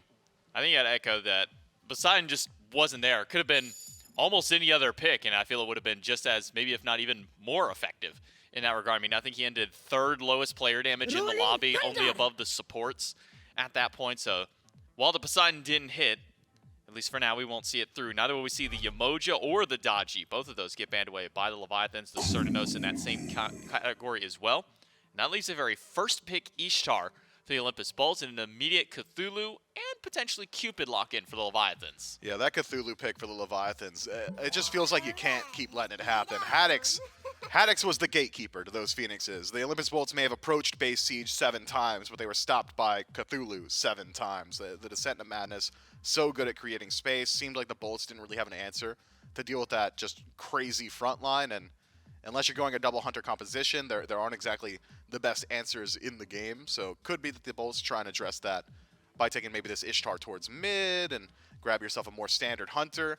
It is worth noting that Barracuda has a crazy game that match. He was putting up top of the damage the entire time. At one point was putting up 40,000. Closest on his team was, I think, Van at about 31. Did close it up a little bit more so towards the end of that game, but for a long while, Barracuda was doing it all. Ishtar Susano for the first 2 of the Olympus Bolts, and a Hades immediately after. So a little bit of a change-up for Baskin's playstyle, going from the very tanky frontline defensive Guan Yu to now a frontline but heavy burst style of God in the Hades, and then adding the Susano in with that. So a lot of damage and a lot of CC already for the Olympus Bolts. When it comes to their second frontliner for Awesome Jake, is there anything you'd maybe like to see from the Bolts to kind of close up maybe some of the disparities in this composition? Maybe a standard initiator. Get Jake on something that's aggressive. The Yamoja was really good in that it was a whole lot of healing and it was a whole lot of shielding, but his Yamoja, as opposed to the rest of the leagues, is very much focused on the stun and the heal. Whereas when I think of like Neoma Yamoja or PBM or Rongyu, it's, man, these walls are great, or these Riptides are catching everybody. Jake much more relied on the first two abilities in the kit. Everybody else playing a bit more around the last two abilities in the kit. So I'd like to see Jake on the, hey, I'm going to get in your face, I'm going to really slow down your play style, and I'm going to deal immense damage or burn some beads. The aggressive facilitators, as opposed to the, hey, I'm going to sit in the back line, I'm going to heal you up, and maybe I'll grab a Riptide every now and then. Leviathans round out their top three with the Erlong Shen, and Cthulhu and Cupid along with it.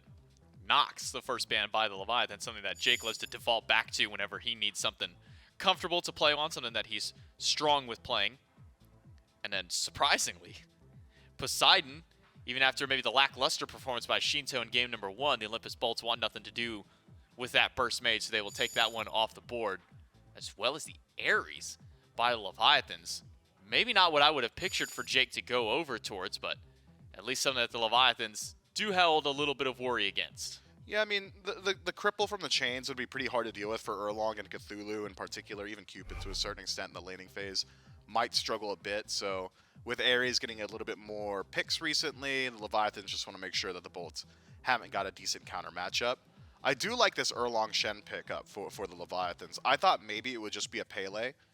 For Panatom in the jungle, fits his playstyle, gets aggressive, but Erlong into Susano, I think, probably has a bit of a better matchup. Susano needs to channel all three parts of that first ability if he wants to get access to the escape. In that time, Erlong Shen can just taunt you down and potentially take that 1v1. And we know for a fact that Panatom, in his last couple of sets, has really put a lot of focus on pressuring the enemy jungler.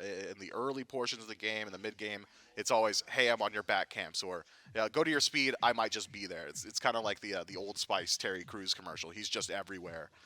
So I love this for Panatom. It's a pick that can really bring that fight in the 1v1. And considering how many 1v1s went Panatom's way, I think feeding the hot hand is going to feel pretty good for the Leviathans. The last ban along with the Olympus Bolts was the Yu Huang, so another mage ban. That's 4 mage bans specifically from the Olympus Bolts to really kind of make Shinto have to decide what he wants to go towards. Does he open up a hunter in that mid lane for himself? Does he go down a little bit further in the mage tab? At least for now, it'll be a locking of Athena. It was a hover of Sylvanas for the Leviathans, but they pull away from the tree and instead go to a little bit of global pressure and some very easy and accessible CC to this guy. I mean, Athena is as standard as you get. You dash in, you press your taunt button, and you hope that you have some follow-up, but question is, Mifflin, what could the follow-up be for this Athena? Yeah, as of now, we'll have to wait and see. There are still plenty of standard mages, but we know for a fact that Shinto thinks there is only 2 or maybe 3 now with the Aegis not being available. Good mages of the game, Morrigan, Poseidon, and Vulcan. Otherwise has generally gone towards a bit more aggressive, like Hunter selections in mid. Charybdis would have been the one that I thought could be a lock-in, but going to be taken away, and Charybdis has a phenomenal matchup into Cthulhu, just one of the best kin size users in the game, and Cthulhu generally struggles in those situations. But what Athena is already bringing to this composition, sans mid laner, is a little bit of a bailout for your solo lane.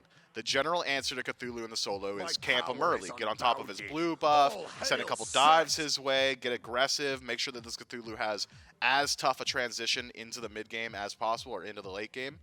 But with Athena on the other side of the map, with Defender of Olympus, you could just kind of join that engagement at a moment's notice. It's very hard for Jake to match that level of rotation. So the Leviathans may dissuade a bit the Olympus Bolts from playing around solo, because the answer to Athena is play wherever she is, and all of a sudden she doesn't have an ultimate. It's an interesting dichotomy. I'll be excited to see how the Bolts decide to address this one. So the Olympus Bolts draft up Sobek Charybdis for their back 2. The Leviathans get set for Shinto. We've been seeing the performance that Set has had for a couple of different teams across the league. Most notable one that comes to my mind between Pagon and Paul with the Dragons and the Titans. So let's see how Shinto can perform on a pick like this one. Has some decent damage set up to kind of follow up after the taunt. You get a couple of spawns out there, throw out that skewer, you can get some pretty decent damage.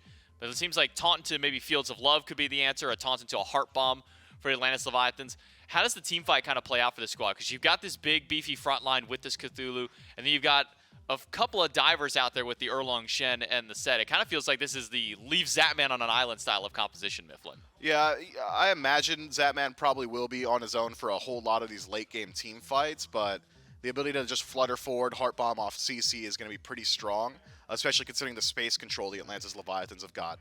Even if you are a full dive-based composition, Cthulhu with Descent into Madness is essentially a moving, roving, no-play zone.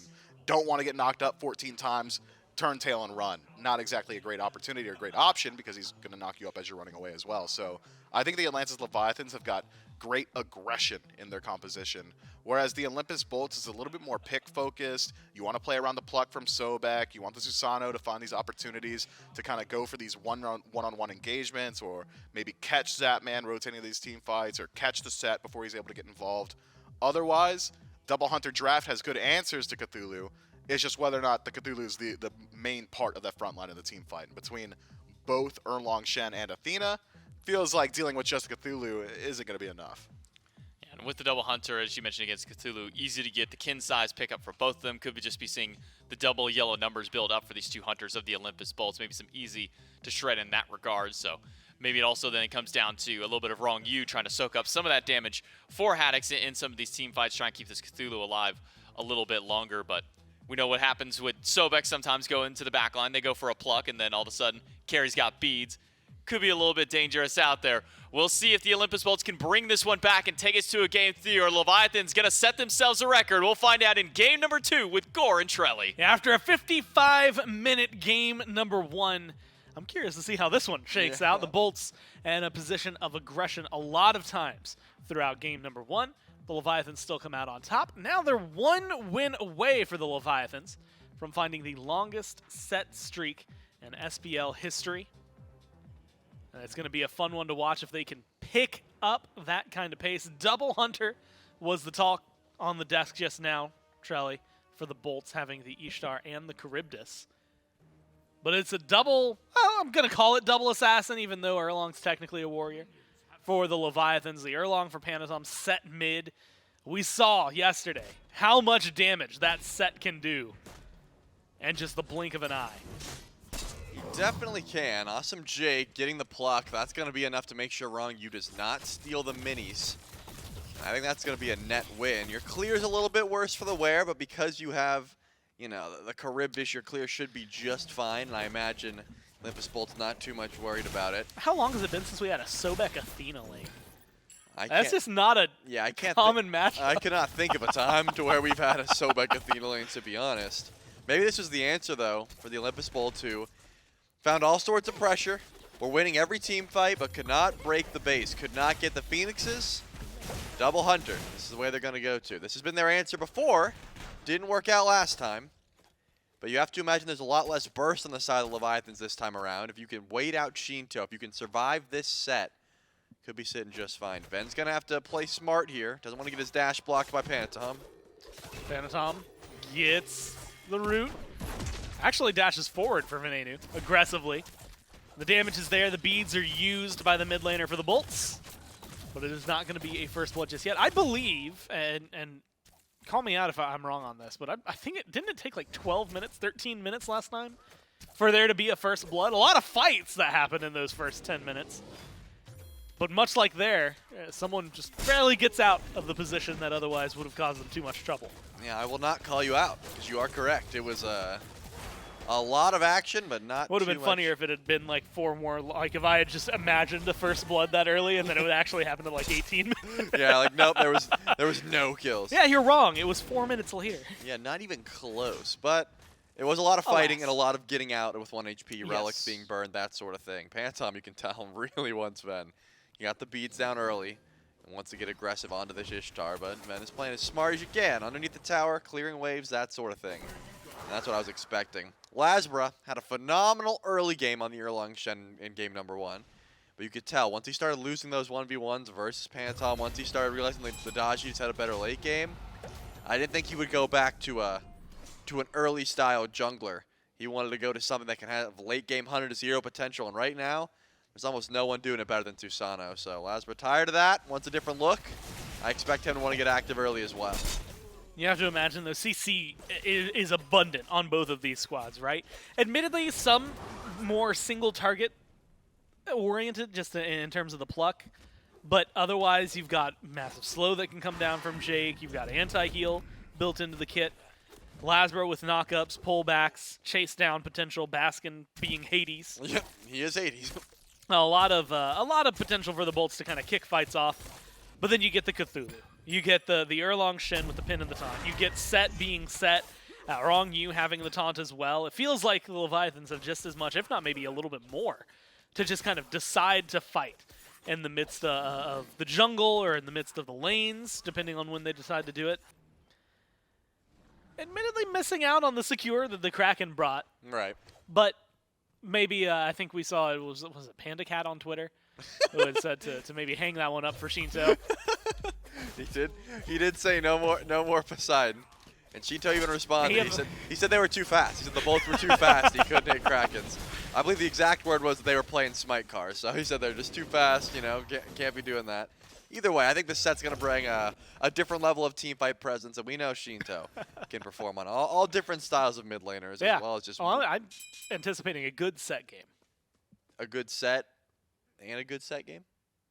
Yeah, sure. You could have said a good set, and it would have. And it would have been super applicable to everything.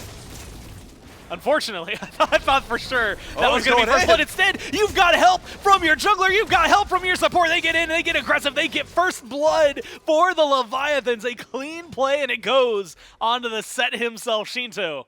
Starting things off hot here in game number 2. That is real unfortunate because you could tell Lasbra thought he was going to hit 5 a bit earlier. Goes in level 4, gets pretty close to killing Shinto, then realized, hey, I need a big burst of damage here, and my ult's not up. So he decides to back up. He realizes that Wrong Yu's on the way with that Defender of Olympus and gives up on the fight. But Shinto held on to that teleport and then decided to go back in. Then Lasbra's like, oh, now the wave gets cleared. Now I'm level 5. Too little, too late. Beads down. Ultimates come through. And that's going to be first blood going over the way of the set. Shinto, pretty happy about that one. Living through as well as great ult from Wrong Yu helping out his mid laner. Starts things off much faster for the Leviathans, and we saw it last time around. Passively, Leviathans were able to farm up to about 1,500 gold, around 12 minutes, again, before that first blood ends up happening either for any team. Now, first blood early on, admittedly not a massive gold lead by any means, but showcases some of the strengths that the Leviathans are going to bring to the table, which is Panatom taunt, Defender of Olympus, Wrong Yu taunt, and then if you're not dead from a set, then you've been doing something right. Beads down for both jungle and mid on the bolts. And so they're going to have a very little amount, maybe about a minute's worth, of wiggle room for the Leviathans to try and make some similar style play happen in mid. Yeah, I imagine trying to kill Ven at the moment, probably not the best idea just because of how much CC this Ishtar brings and how close to tower Ven has been playing just because of the aggression from this matchup. Awesome Jake has been trying to get aggressive, wants to get those offerings. I think was able to try and steal one away, but did not get it. Wrong Yu got a credit for that one. Trying to stack up the first trebuchet of the game. Leviathan's in the lead in that regard. Jake not going to be able to steal away the purple, but was standing there and being annoying, as you would expect from the Sobek. Has lurking into the waters, didn't use it, and it's now going to eat a ton of damage coming from Shinto. Oh man, the skewer does so much. Shinto, with a great rotation, gets one, and once more, Bera forced to ult to stay alive and disengage. Keeps the beats, but watches his support get burned down. This is the danger of the set. Fast rotations, lots of damage. Yep. An assassin to dive the back line when Panatom might not be there. Sometimes to do it even when Panatom is going to be there. We saw the Dragons run it yesterday to a similar success in the early. We'll see if the Leviathans can carry that into the late. Now, again, not a lot of gold separating them. Panatom's actually in a weird spot up against Baskin, but now you've got everyone that you might need here. Wrong Yu, Panatom getting low. Panatom finally burned down. The shell not going to be enough. Knockups from Haddix. The damage should be there. They kill off Baskin, but Shinto running for his life. Lasbra trying to close the gap. Little teleport to a set clone gets Shinto out of there. And it ends up going 1-for-1 with Panatom falling. Baskin burned down slowly but surely by the Leviathans. Yeah, but Baskin had some great damage. And being able to get the kill onto Panatom, certainly not bad. Just unfortunate that you lose your life in the process. And if Lazaro was able to pick up Shinto, that'd be a massive win there for the Bolts. But something to note, the gold lead is non-existent. Despite being down 1-3, the Olympus Bolts have been farming the map better, as you would imagine.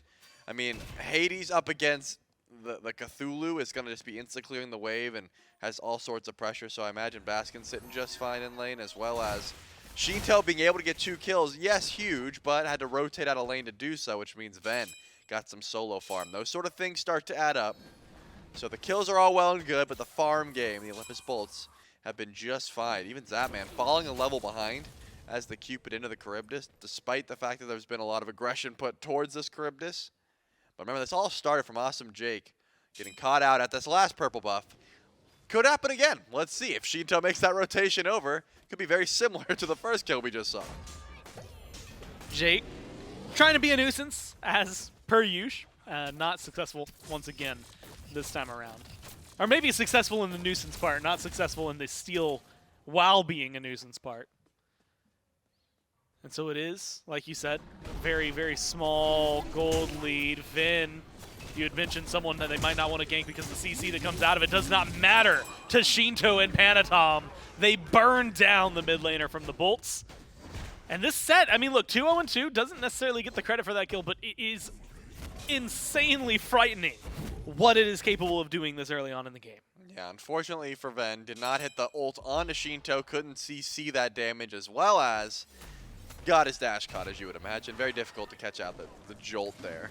No reason Baskin should be in any worry. He's close to his tier 2 tower, but 3 of the Leviathans, including Shinto, on that side of the map. We're looking at a possible blue buff invade, or just seeing what else they could grab. Pull on to Panatom. He could be in some big trouble here. Yeah, the knock-up just so clean from the Bolts to make sure Panatom cannot escape there. No taunt, no dash, no worries for the Olympus Bolts as they pick up their second kill. Again onto the jungler. So punishing Panatom, which admittedly, Trelly, to me means feeding more farm freely into Shinto instead of it just getting taken away otherwise. I mean, it's not, yeah, it's just Shinto. You're just like, hey, the guy that sometimes takes my backs is dead. Cool, now I can keep grabbing them. Probably a smart call. Awesome Jake is able to steal away that blue buff with some help from his teammates. It should be just fine. Good ultimate. Maybe just to help Jake it out. Yeah. You got to watch out from the rotation, though. This set is always close by the mire. Not going to find that route. Baskin doesn't have the ultimate. It's good lockdown. There's a taunt. That might be all they need. Look, Pillar of Agony is great for Hades because of the prots it gives you, and he doesn't have those prots right now. Dash there it is. Gets a little bit of distance, but the teleport forward from Shinto is too strong. Haddix tanking the tower. All they need is a couple more hits, and Jake's going to go down. Wrong you. Credit for that one. A successful 2-man swing for the Leviathans. 10 minutes in on the right-hand side. You got to be fine with that, though. While that was going down, Barracuda was able to get the Gold Fury with the help from his other teammates. If this Pyromancer goes down, it's going to put the Leviathans in the lead a bit. Unless Lasmer can steal with the Typhoon, not going to be enough damage. Close to getting a kill and a steal, but close doesn't net you that gold. The Leviathans are going to push ahead. But again, while that was going down, Barra, Lasbra, and Ven were able to grab the Gold Fury. Lasper's still going in. And admittedly, successfully finds the kill under Wrong You that he was missing otherwise, but can he get out? The answer is no. Taunt from Panatom into the waiting arms and damage of Shinto. Too much to handle. Speaking of too much to handle, Barra right now, too much for Zap to handle. Has to play that one carefully. Heart Bomb not able to do anywhere near as much as you would like. Zap gonna have to sustain this one back up. The 1v1 between these two. Not only, I mean, tenured in SMITE because of how long they've been playing against 10 each years other. now, yeah. But it has been, I would say maybe crucial for this, especially with Shinto off to such an explosive start. 4-0-3, maybe 4-0-4, or 5-0-3, depending on if Jake stays a little too aggressive here. You have to imagine having some of that leverage on left for the Leviathans if Zap can get the better of Barra would be huge. I would say that Barracuda and Zapman have auto-attacked each other more than most people have auto-attacked anyone. Yes. Smite, like they've been doing it longer than just about anyone. And they gotta they're not tired of it yet. I mean, we interviewed Zap the other day, and he said he's going to play until he sucks. So we'll see when he ends up retiring. But and look, man, if he keeps winning world championships. Yeah, that's what I'm saying. I can tell you right now, there's going to be no talk of retiring anytime soon if that's the case. That man sitting just fine in that lane. As you said, losing the boxing trade a bit, but, you know, Barracuda on the Charybdis does have pressure currently in that lane, and it has a strong matchup into the Cupid early on.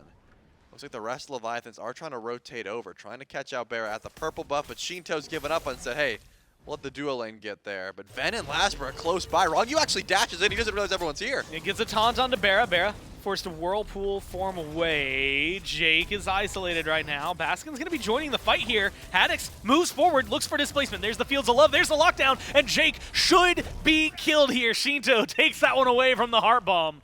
The rest of the Bolts have to run the distance back to the tier 2, back to base. As the Leviathans start looking towards the jungle.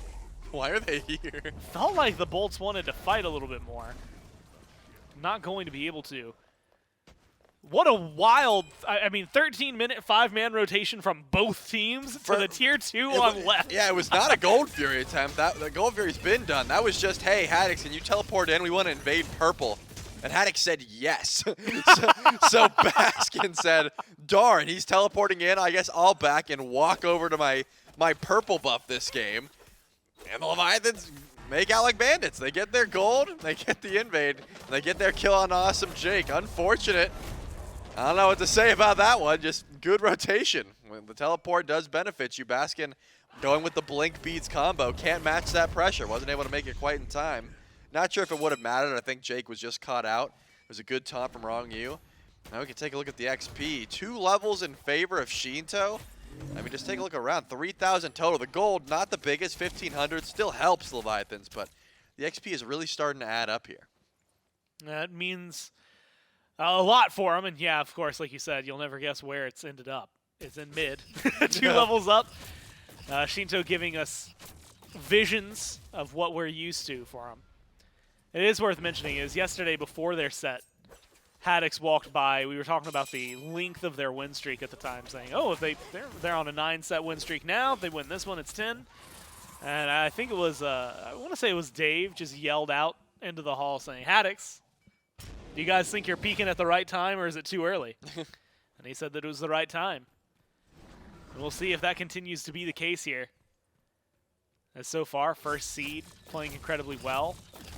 Again, potentially breaking a record today if they can win this game. And I'm going to tell you, Trelly, 8 kills to 3. Like you said, 1,500 gold, maybe not too crazy, but 2 levels in mid on a 5-0-3 set.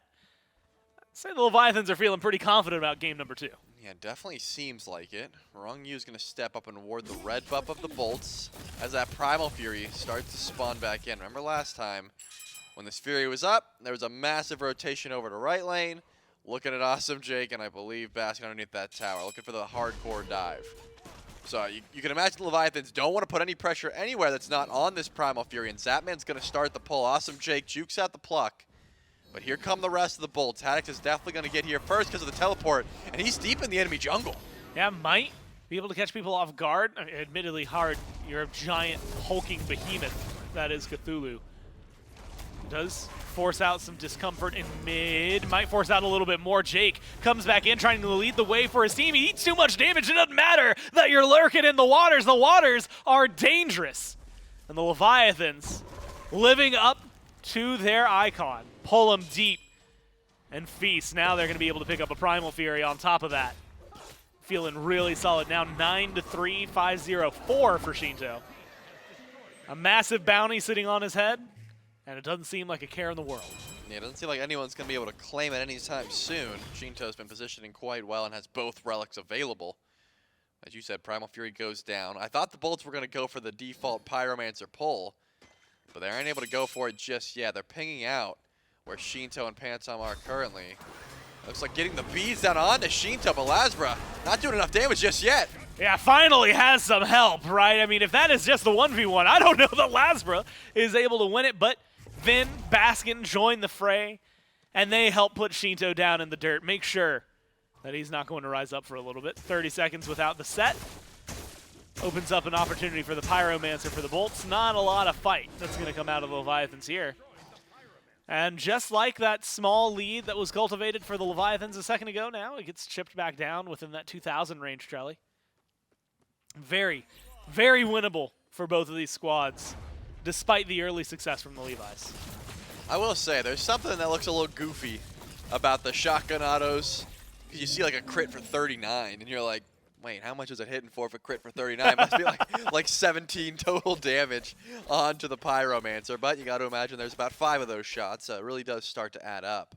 Barracuda will be just fine. Pantom and Zap are looking around, but more so focused on that Interceptor, giving it over to Pantom, going to help with some survivability, and also some extra tick damage that really does start to add up.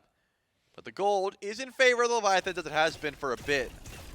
They're feeling confident going for a Fire Giant pull, but I think that the Bolts have been able to stay in this game quite well. With a double Hunter composition, with a Hades that has been performing extremely well also, should be just fine. Zapman drops the ult, holds on to the beads, and no more aggressions coming from the Bolts. But a pick before the FG would be massive. Something getting down, a relic getting down onto Zapman could have been huge. Sitting 0-0-3, the Cupids went largely untouched this game. Lasma tried, wasn't able to force too much.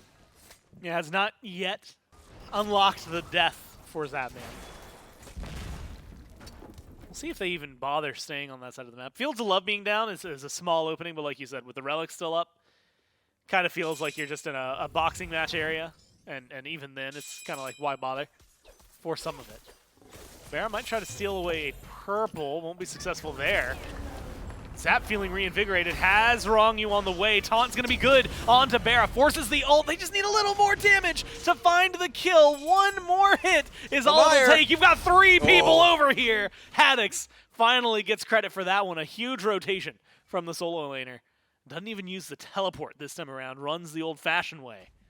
And now they're going to get aggressive even further onto the tier 1. I'm assuming Barra got caught in his animation of the Maw. There's no reason that the second that Wrong You dashes in there, that you don't ult that taunt, save your beads, and zoom on out. Because he didn't, he got taunted in for like 3 autos from Zap, had to beads late and then go into the Maw, and still took the heart bomb in the process.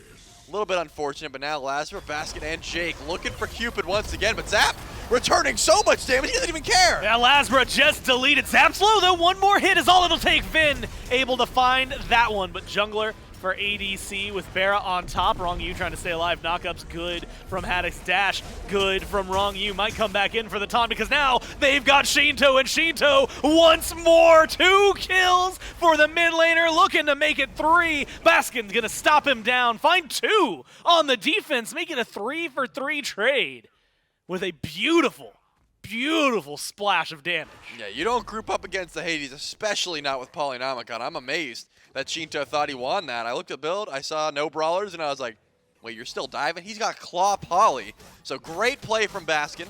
Unfortunate for Lazarus, he is not living through these fights at all. Zap was able to return so many crits in the process. Whereas, guess what? Pantom did not join that fight. He was getting right tower at the time. This Erlang Shen, that was a 4v5 in the truest nature, because this Erlang Shen was on the right side of the map, farming up as much gold as possible. Should be getting a fast track to level 20 here. Beating Shinto, possibly. I'm gonna be amazed if it happens, because Shinto has been stealing away those back cams. But Pantom said, hey, I'm gonna fight without you guys. I'm gonna go over, grab that tower, and get as much farm as I can. Hasn't quite hit that level 20. Maybe speed buff will do it. I'm very curious. It's close. I think it will. Looks like level 20 in 21 minutes, and Pantom beat the mid laner for level 20 because of that fight. But still, Baskin was able to get a full Book of the Dead off that fight, and I think this Hades has been the saving grace of the Olympus Bolts team fight so far. The gold's certainly in favor of the Leviathans, but whenever Baskin rotates in late, he always gets some cleanup kills. 4, 2, and 2, and the build's coming along nicely. Yeah, Book of the Dead picked up. Feels like he's going to be even harder to kill now.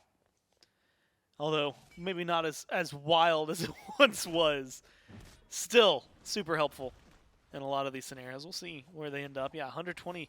That's honestly, even if you ignore the shield, although the shield is massive, right? Because 25% of your max mana going to your shield feels great. But just the stats on that. I mean, the power, the CCR you're getting from this book, very helpful for Baskin in a lot of these scenarios. Unfortunately for him, he's on the right-hand side of the map. And the Leviathans are on the Fury. They're going to be able to pick that one up, no problem. Try to kill off Bera. Shinto throws a little bit more damage out there. Does not quite find the last hit necessary. Vin is the next target of aggression. Both TKO'd and knocked out of this fight. Leviathans, wiggle room to work with. I thought Panatom was looking for the loop around kill. Instead just goes, steals green, steals red with the Fury. Leviathans try to push that gold lead even further. Yeah, that skewer from Shinto was probably 10 damage away from one-shotting Barracuda there, finishing him off before that fight even started. But now the Leviathan's on the way over to Fire Giant.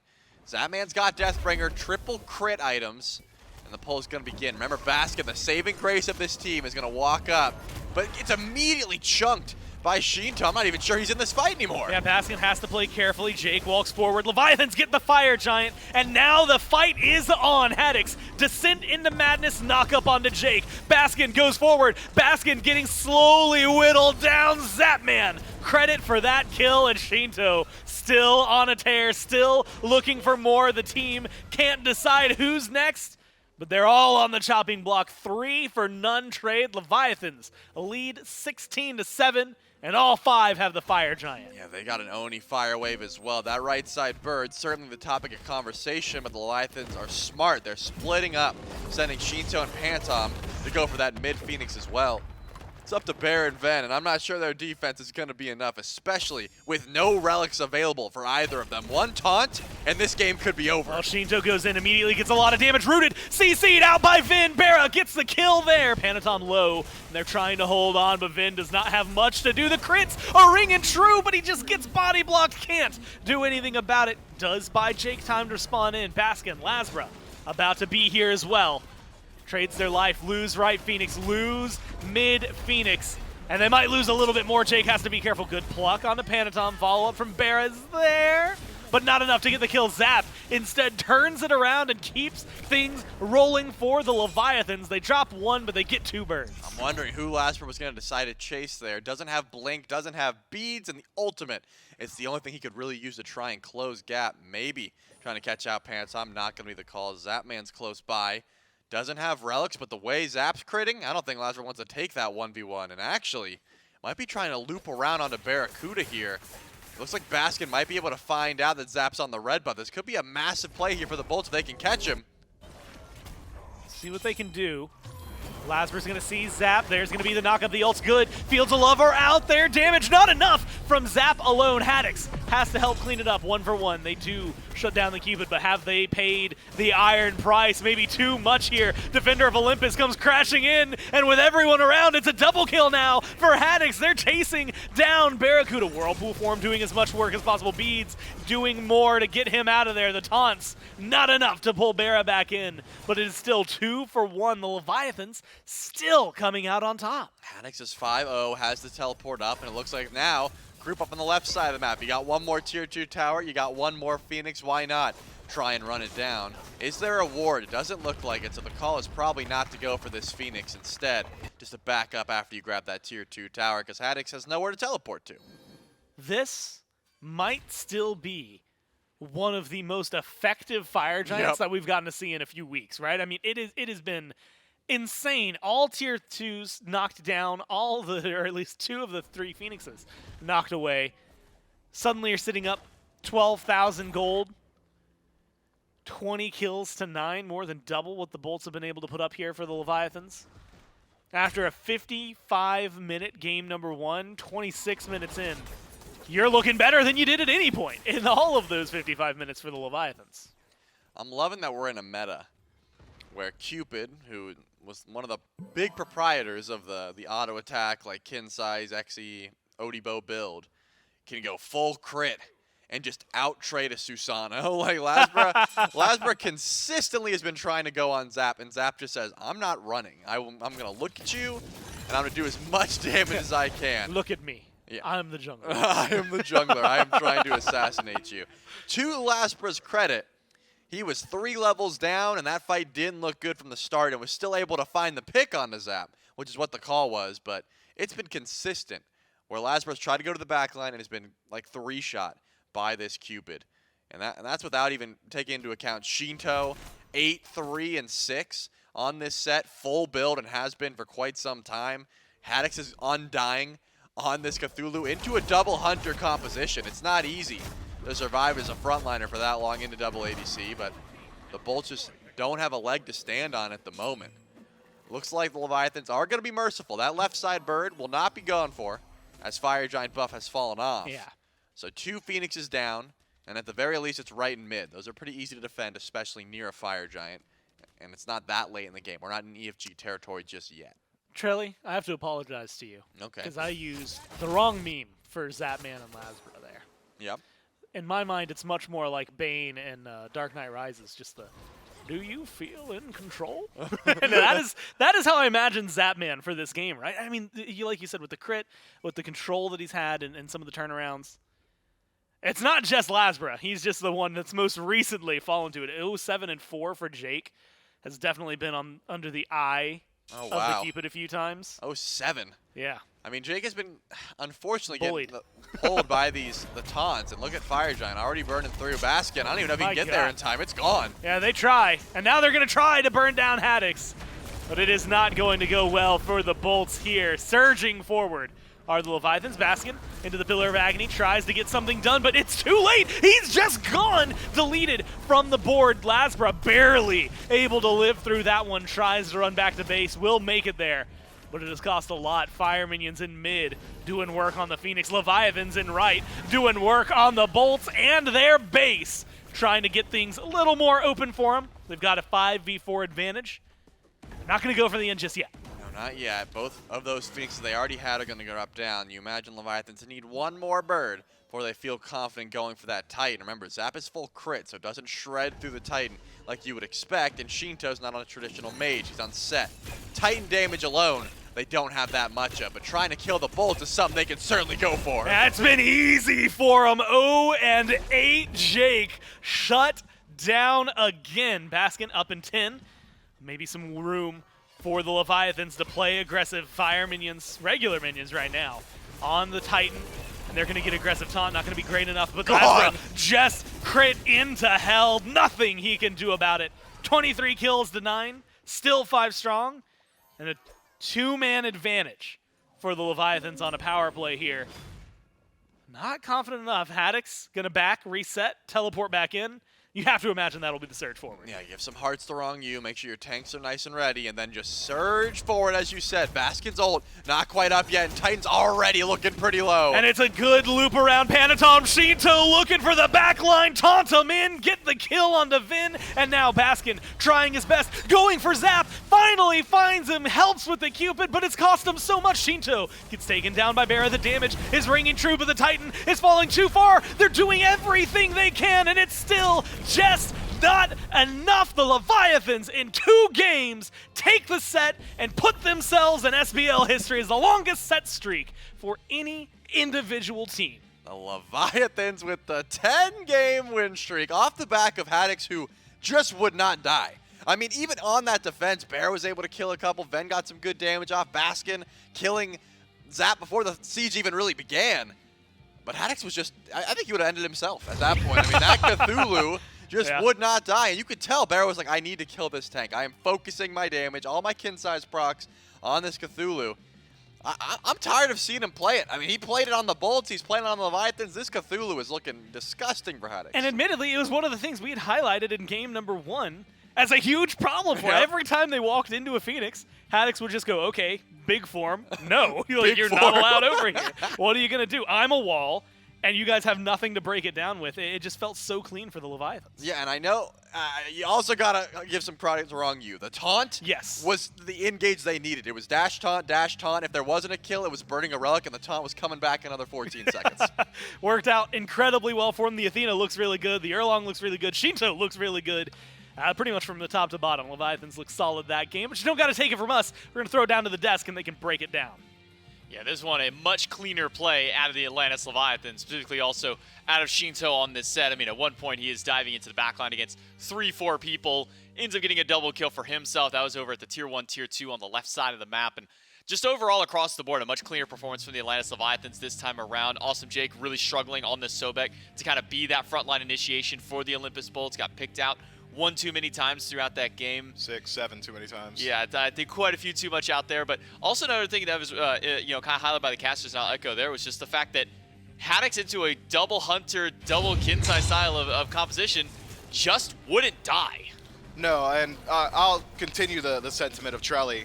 Maybe just ban the Cthulhu, at least against Haddix. It feels like when he's on that pick, things are just so much easier for the Leviathans. The space control, the initiation, the CC, the hard stopper on any fight that you don't want to take anymore. It's just transform, and all of a sudden you can't keep moving forward, even with one of the ideal compositions to deal with them with that double Hunter, one of which being Charybdis. One of the better ones at actually applying that kin size. But the Leviathans top to bottom, I think, look good in this game. Panatom catches out Lazar in the jungle a few too many times. Shinto gets involved very early, has his pressure put out. Wrong Yu didn't miss a taunt and was applying them on cooldown. Felt like the second he hit level 2, he kept that taunt on cooldown for the rest of the match. Just clean across the board. I loved everything about it, man. I mean, no notes. Leviathans keep doing it. Zapman said he wants to see good habits as worlds roll around.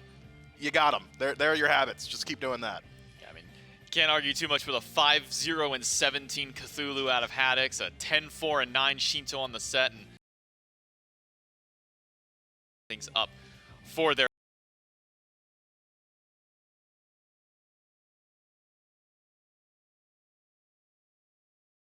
on cooldown, just taunt. Like whether that gets a kill.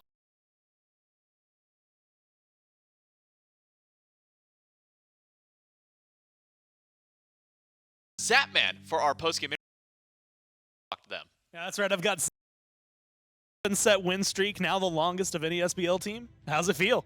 Feels good. I mean, we weren't even going for it, and we haven't had a lot of close sets, and randomly we're just like, whoa, we haven't lost since week 1, and then we're like, okay, we can get the record, and we did. You've taken it. Now it's see how long it can go, right? That's the next goal for that.